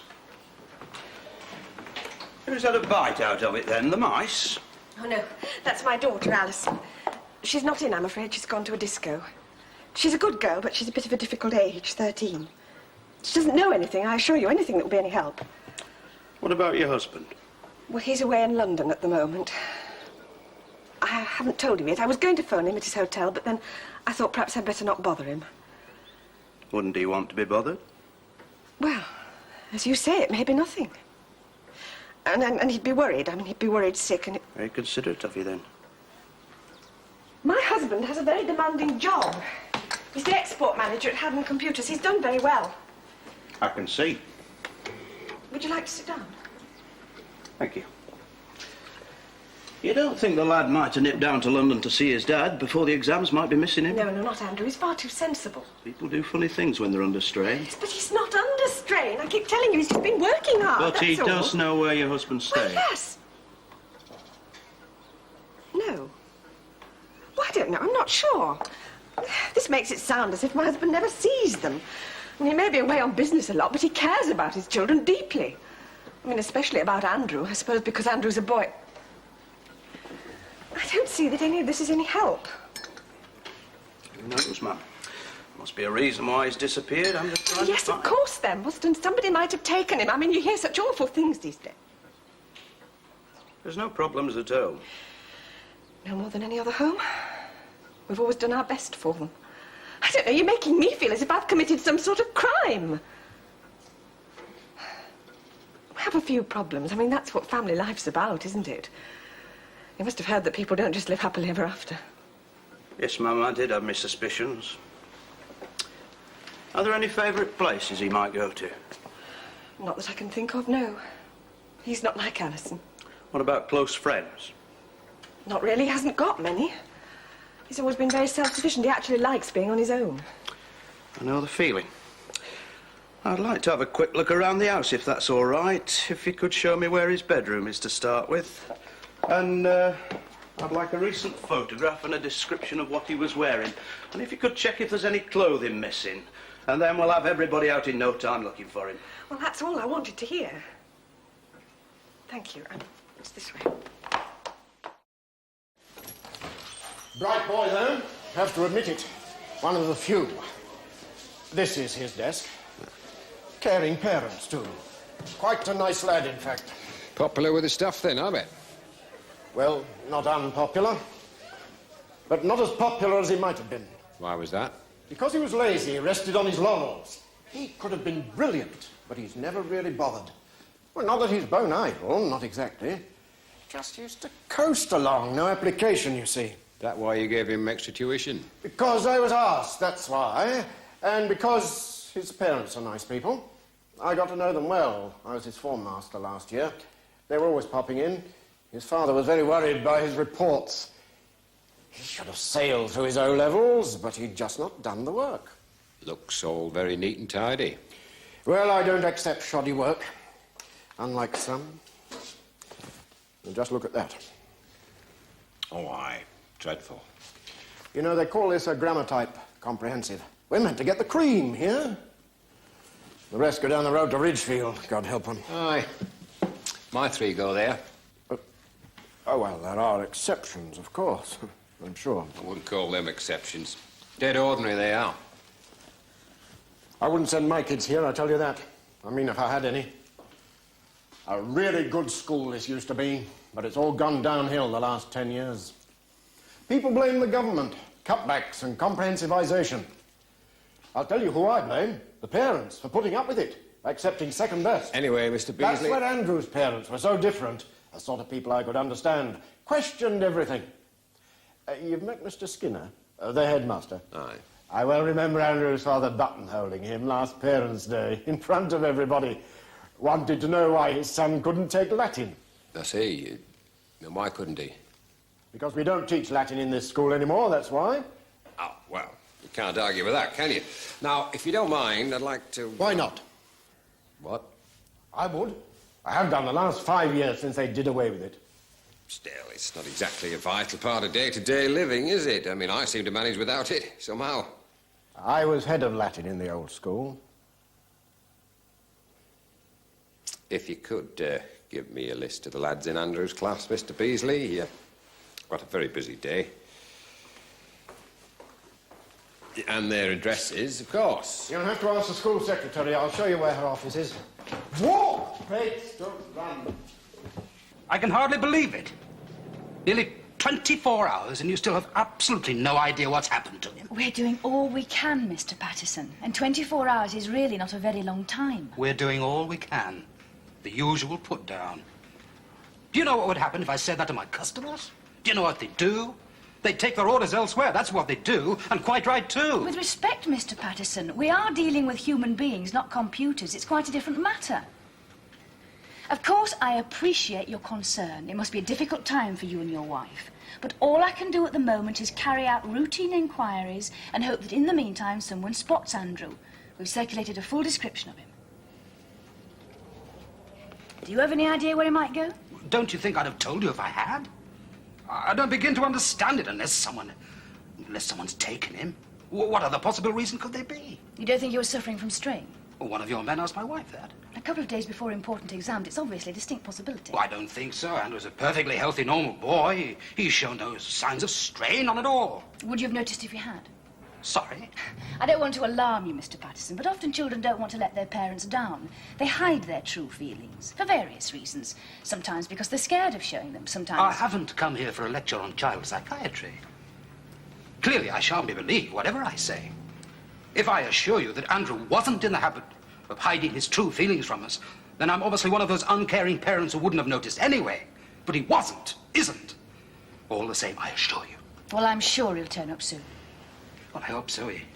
He has his first 2 exams tomorrow, history and English literature, his best subjects. Then another one the following day. What a time to choose. Yes, well, if you do have any thoughts, any ideas... A young boy on foot. It can't be that difficult to find him. He can't just disappear.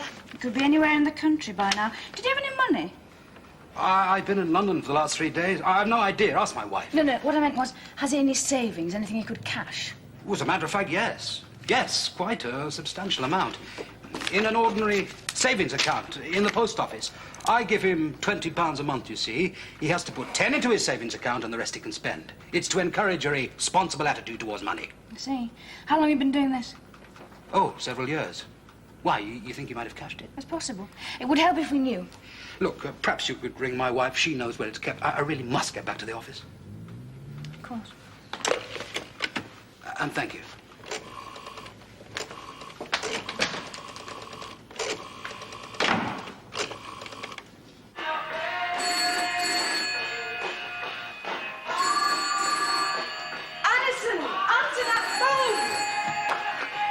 Turn that off.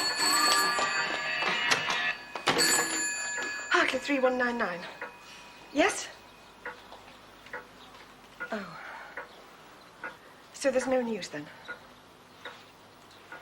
No. No, I suppose not. Is what? I don't know. I'd have to look. Alison, will you go into the living room? Would you hang on a minute?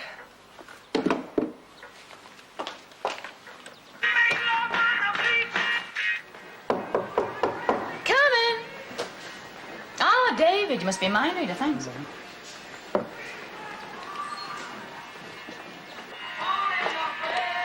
said turn that off. Alison! Hello? Yes, well, I've had a look and I can't find it. I know he keeps it in here. Oh, it's a sort of box where we keep passports and things like... What? Yes. Yes, that's still here, but there's no sign of the...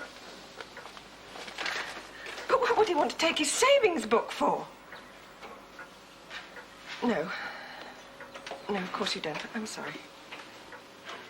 Yes, goodbye.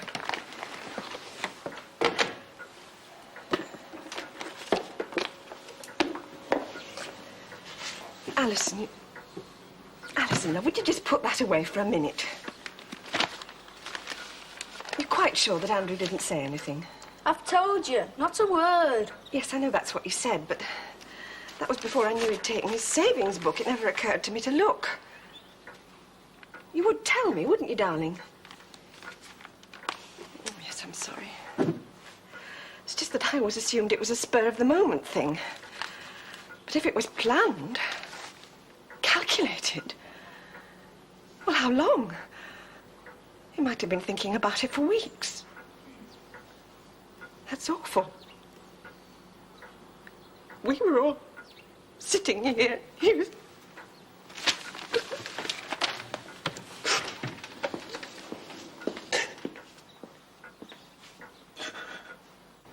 But I've already checked the railway and the bus station just this morning.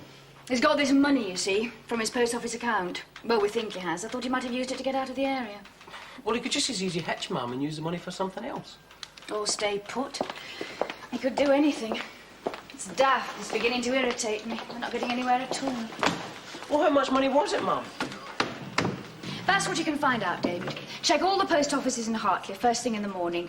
Start with the ones nearest the school. Have a ride round on your bicycle. I could just as easily telephone.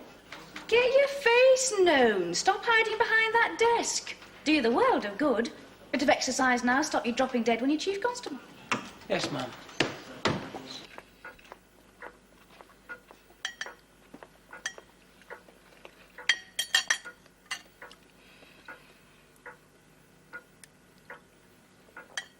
So what did you do today, Alison? She went to school. I know that. I'd like her to tell me herself. Alison. I went to school. And what did you do at school? Alison, please. It's all right, darling. I realize it takes Alison a long time to muster her thoughts. What did you do at school, Alison? You know I like to keep up with what you're doing. We had lessons. Really, and what lessons? Oh, you know. No, I don't know. That's why I'm asking. English, maths, French. Really, and how's the French coming along? Still having trouble with the regular verbs?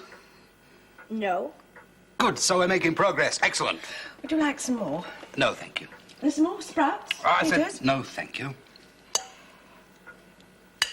What about avoir? Can you still do that? Not now, please, darling. Why not? I don't think it's a particularly hard thing to ask. I mean, even I can do that, and I left school at 15. Alison's only 13. I realise that. I also realise that Alison's a non-cooperative, sullen little girl who needs to learn a few manners. You haven't finished? I've had enough, thanks. Come back here. Alison!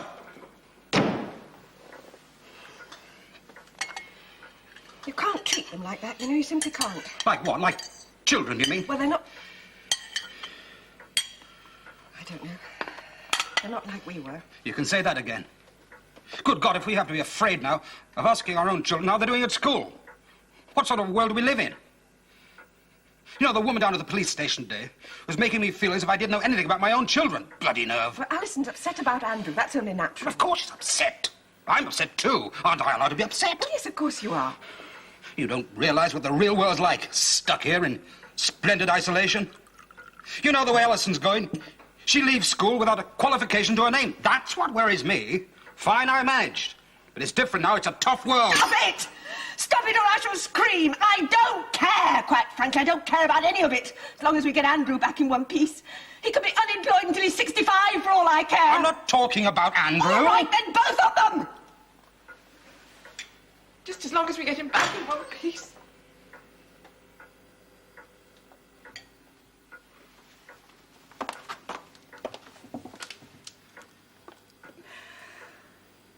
Would you like some cake? I'm afraid it's all there is.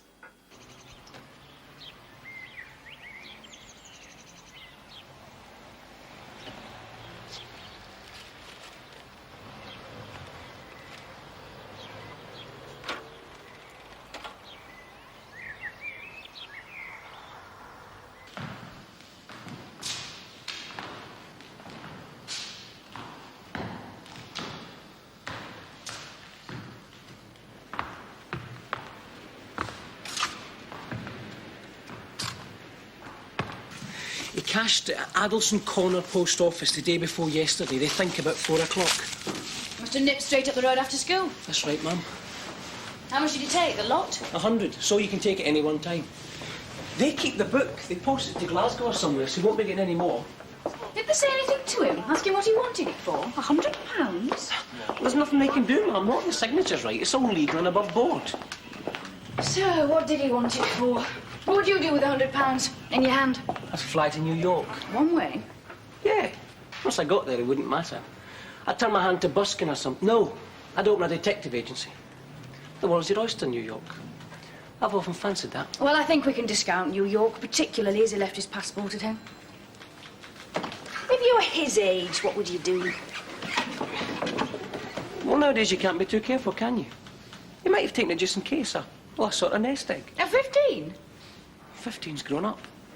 His dad certainly did his level best to drum into him the vital importance of money. You know, you might even be right. What a depressing thought. I mean, what's the point of being young if you can't go mad occasionally? Good heavens.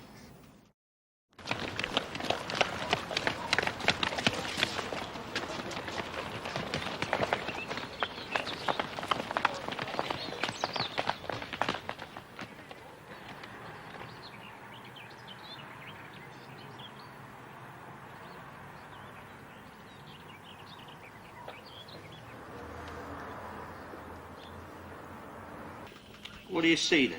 Oh, I can't remember. What was it? Goldilocks meets the Incredible Hulk or something. Sounds interesting. Oh, aye, highly grippy.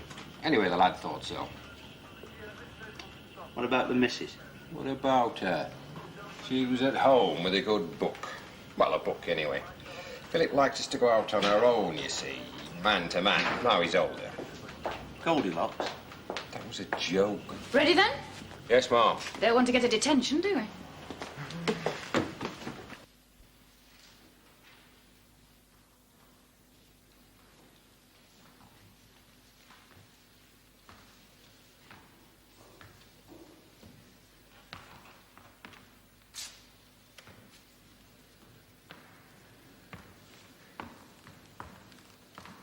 Terrible thing, nerves.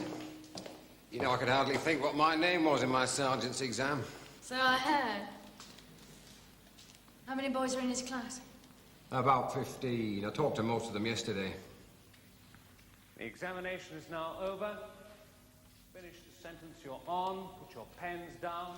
You know, if they did this to dumb animals, they'd have the RSPCA onto them like a shot. Well, they'd have to tie the pens to their paws, wouldn't they? Remember, Here we go. observe exam conditions.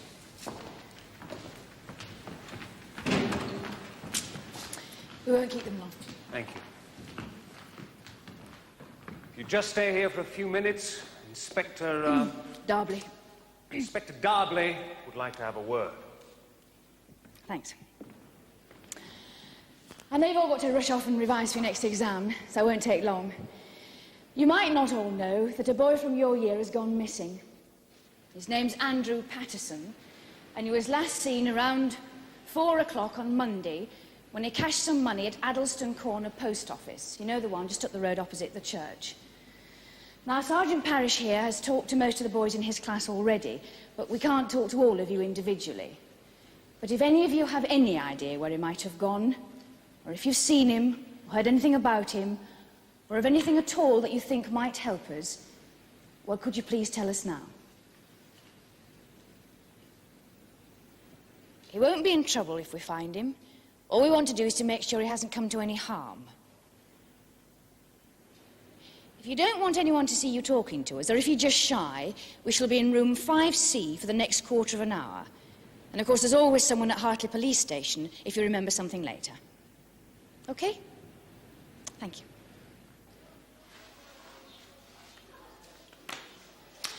He walks out of school. He misses his last bit of private tuition before his exam. He has a savings book in his pocket, so he's obviously worked it all out beforehand. But then why miss his tuition? It's the quickest way to arouse suspicion. You haven't met Mr. Beasley. He could have endured it one last time and then gone off. Doesn't make sense. My oldest 15, he hardly ever does anything that makes sense, not to my way of thinking. He had enough sense to take his savings book. But he didn't take any clothes. Now, if you were really planning the Great Escape, wouldn't you take some clothes? Just a few in a school bag, perhaps? And wouldn't you tell someone? Or at least leave a message? His parents haven't heard of Dickie Bird. Come in. Hello. What can I do for you? It's about Andrew, is it? Aye, miss. We saw him on Monday. We? Come in. A crowd of us, just after school. Well, it wasn't so much we saw him, more like ran into him. Ran into him? Sort of a joke, like, you know. I mean, it wasn't my idea. Of course not. Go on. Just for a laugh, that's all. He were dashing along. We came up behind him. We just sort of dragged him along a bit. Not far. And you often do that sort of thing? Just for a laugh? No. Then why in this case? Dunno. Didn't you like him? No, not really. I mean, none of us did. Why was that? Come on, why? I dunno. I suppose because he wasn't much fun. He were always working. Always what? Working. Always working. Look, I don't know what you're getting at me for. I've done nothing wrong. I just came because you wanted to know if anyone had seen him. We let him go at the crossroads. Just before the post office? Aye. I mean, you're saying it's because of us he's vanished. That's daft. I don't think it was, no. We think he'd already made his mind up. But put it this way, you didn't exactly help matters. You and your friends. And now I'd like their names. Oh, no. All of them, please. Poor little beggar. He was petrified. Poor little beggar, my foot. It's the poor little lad they've been persecuting I'm bothered about. Just because he worked hard. Thought that all went out with Billy Bunter. Odd thing is, Beasley said he was lazy. Lazy? Aye. That's what most of the staff thought. Not very popular with them. On account of not doing as well as they thought he ought. Suppose so.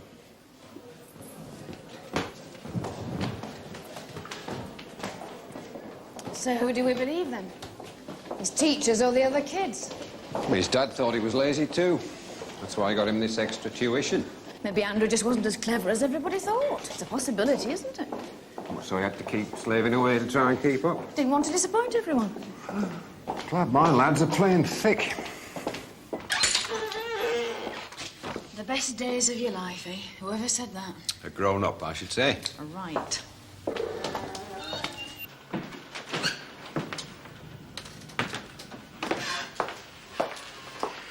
Good afternoon. Could I speak to Inspector Darbley, please? I'm sorry, sir. She's not available at the moment. I'll rephrase that, young man. I want to speak to her now. I'm afraid that's not possible, sir. She isn't here. What is it, tea break, coffee break? So just give me your name, sir. I'm sure she'll get in touch. Could you just tell me what it's about? I want to speak to someone in authority. You can speak to me, sir. That's what I'm here for. I said in authority. I am an authority. I'm in charge of this desk at the moment. What are you, a constable? I am, sir. And I'm afraid I'm the only person who's available. So if you kindly tell me what it is I can do for you, or perhaps you'd like to come back later. I don't think I like your tone. There's not much I can do about that. It's the way I always talk, sir. How dare you? I said I want to speak to someone in authority. Oh, Mr. Patterson. You're looking for me, I assume. I certainly am. What's your problem? Apart from your young constable here. What about my young constable? We'll leave that for the moment. I've come here to tell you, to warn you, that as you've done precisely nothing to find my son so far... On the contrary. You haven't found him, though? Not as yet, no, but it is only 2 days. Well, then I'm afraid I found it necessary to take the law into my own hands. How do you mean? I've informed the local papers of his disappearance. We've already done that. I've also let it slip that I'm less than delighted with the way you've handled the matter so far. Was that really wise? Perhaps not. But some of us have to stand and be counted. That's the trouble with this country. Everyone's afraid. Too scared to complain. Well, I'm not. And I'm here to tell you that, Inspector. I'm willing to do anything to get my son back. Mr. Patterson. Well? I assure you we'll continue to do all we can too. Nothing you say or do will make any difference to that. But it would help if in future you could work with rather than against us. What was all that about, David? Sorry, Mum? You weren't insolent to that gentleman, I hope? No, Mum, of course No, not. what happened? Well, he was just being a bit offensive. How about you for a start? And what was your reaction? I got a bit, well, formal, I suppose. Formal? Formal. That's right, Mum, yeah. Remember, we're not just thief catchers, David. We're everything from mind readers to counsellors to shoulders to cry on, which is what Mr. Patterson is after, if I'm not mistaken. Wouldn't you agree, Joseph? Never met the gentleman, ma'am. Only his missus. What about her? Is it worth talking to her again?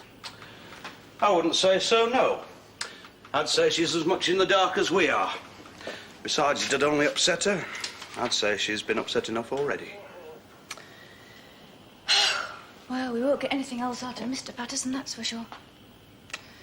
We're ground to a halt. A dead halt. It's ridiculous. There must be someone we can talk to. There's always the daughter. Right, let's talk to her. Good idea, Joseph.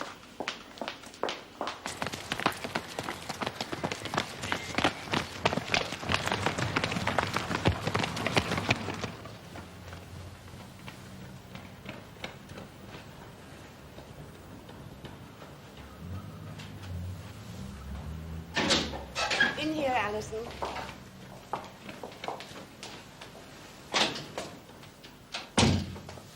Thank you, Mrs. Etherington. Thank you very much. I am sorry we couldn't find you anywhere more comfortable. It really is the only space available at the moment. Not to worry, it's just a little chat. Shouldn't take long.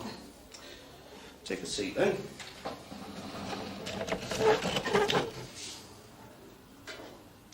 All right, stand if you want to. I don't mind. You'll not mind if I sit down, though. I'm sure you'd like to, ma'am. Thank you.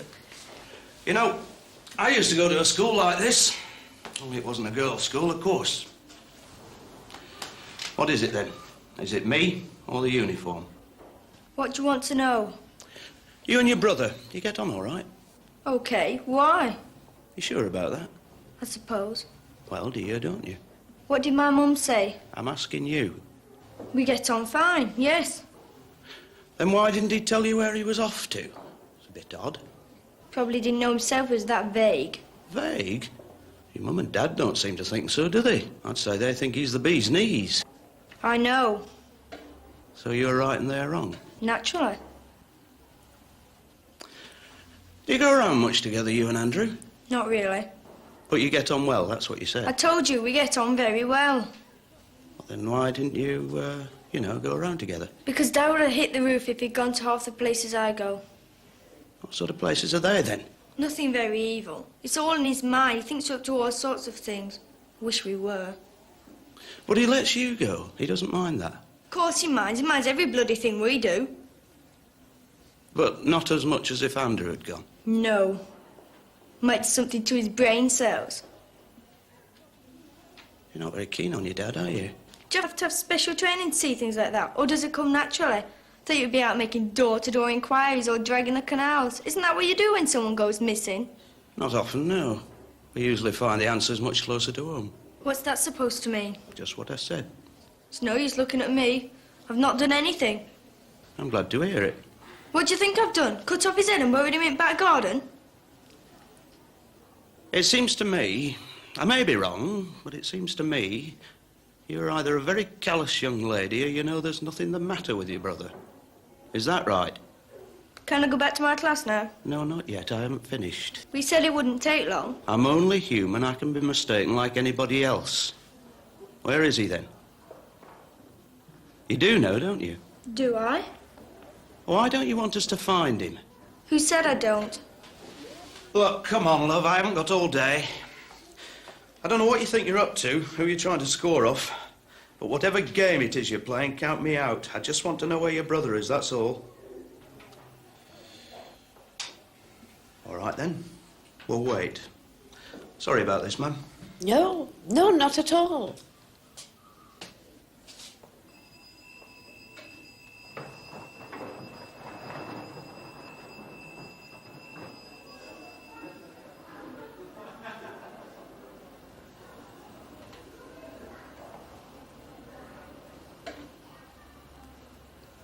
I thought you hadn't got all day. I have if necessary. That's fine then. What do you mean by that, then? It'll be too late by then anyhow. Too late for what? I don't know. You said to Sergeant Beck... He went on at me. He wouldn't stop. I had to say something. So you just said the first thing that came into your head? Oh, come on, Alice, love. I've not done anything wrong. Then what have you done? Nothing. That's not true. You know it's not. You've done something, haven't you? I want to go home. Your mother will be here soon. You don't want her to know you've not been telling the truth, do you? I've not told you any lies. That's not quite the same thing, is it? I'm talking about everything. Everything, you know. I think you've only told us bits of it so far. All right, then. Do you know what he wanted all that money for? What money? You know what money. The money in his savings account. He drew out £100. We know where and we know when, but we don't know why. Not yet. Can you tell us? Alison. Oh, let me alone. Stop it. Stop it. It's got nothing to do with you. Nothing to do with us? No, nothing at all. How do you make that out? Because it hasn't. It has, Alison. It has everything to do with us. It's our job to find your brother. And you're just trying to stop us, aren't you? Why'd you have to stick your nose in? It would have been all right if you hadn't stuck your noses in. How do you mean it would have been all right? You mean it would have all been sorted out by now?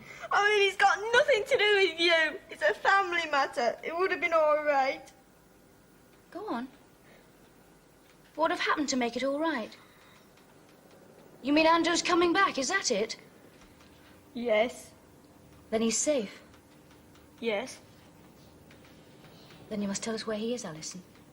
You must tell me the exact spot. Please. Come in. Excuse me, Mum, it's just that Mrs. Patterson's arrived. Tell her to go away. Tell her I'll be right out. Mum. Don't you want to see your mother? Of course I do. That's why I said tell her to go away. We asked her to come here. She should be here with you. Bit late then, isn't she? I'm sure she came as quickly as she could. Why don't you want to see her? I'm not a baby. I can look after myself. Like your brother. Did he think he could look after himself? Was he fed up with everyone telling him what to do all the time? Expecting things from him? Is that why he ran away, to show he was grown up?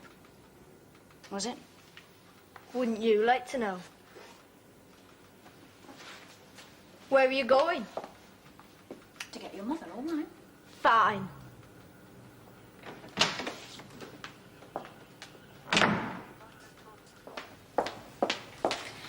I'm sorry to keep you waiting, Mrs. Patterson. I don't understand. Why can't I see Alison? Of course you can see her. If you'd like to come this way. What's she done?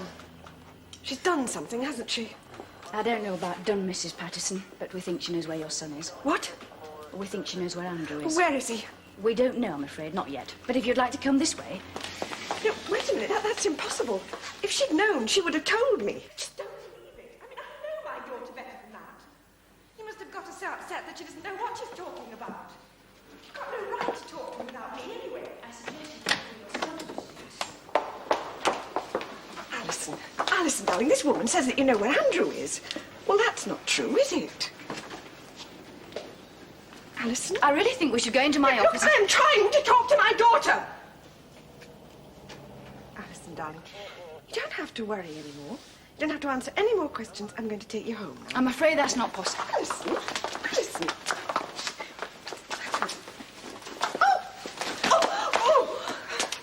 Now, will you tell us where he is, please?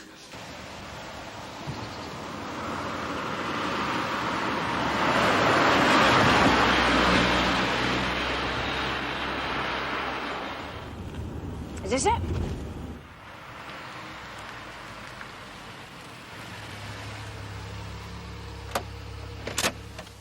Stay here, Joseph. Come on then, after you.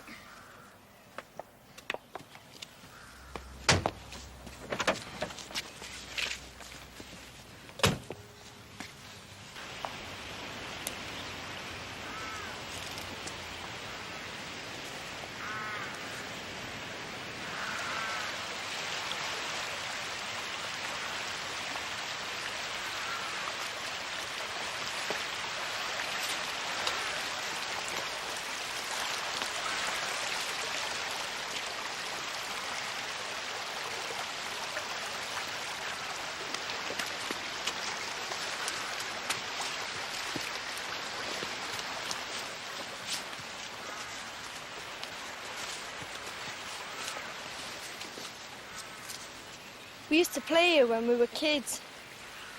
Right here. Didn't you have a garden? We could do what we wanted here. It was the only place there was. Ah, good afternoon, young man. Time to get up. Of all the damn fool irresponsible things to do, it's absolutely incredible. Where is he? He's getting cleaned up. He hasn't washed for 2 days. He shouldn't be long. He's all right, though. He seems absolutely fine. A little tired. Well, he won't be fine when I've got a word with him. Look, we've got him back and in one piece. Let's just leave it at that. You do realise he'll have to sit the whole lot again, every bloody exam. He'll have to wait till January, probably. I simply can't believe it. All those months of effort completely down the drain. I am sorry we've been such a nuisance. And I would like to thank you honestly for all you've done for us. Yes, yes, of course, me too. That's what we're here for. But why would he do such a thing, such a meaningless, stupid thing? Or what was it, a prank? I don't think so, no. They seem to have worked it out rather too thoroughly for that. They? I'm afraid your daughter is involved, yes. They worked out the whole thing together, apparently. They put the tent up last week, she told me. It's a small green tent. Oh, yes, we bought it for Alison when she was in Brownies. You remember, it's been gathering dust in the attic for years. And there's a blue sleeping bag and a couple of pram tin stove slates. and a frying pan. cookery. Yes, it's all Alison's. Sergeant Beck's gone back with Alison to clear it all up. Oh, that's very kind. They must have sneaked it out when we weren't looking one day. But why both of them? It's like a kick in the teeth. All the time and money we spent on them. And all they can do is throw it right back in our faces. What have we done? Are they paying us back for something? Is that it? I don't know, Mr. Patterson. They didn't tell me. Perhaps you ought to ask them yourself. Later, though, when it's all settled. I think perhaps we'd better take Andrew home now, if he's ready, if that's all right with you. I'll see if I can hurry him up. I've always tried to give them everything, haven't I? I've done my best to instill decent, responsible values into mine. I really have. Trying to make them realize the value of hard work, success. Well, what's wrong with that, for God's sake? Is there anything wrong with that? I'll get Andrew, shall I?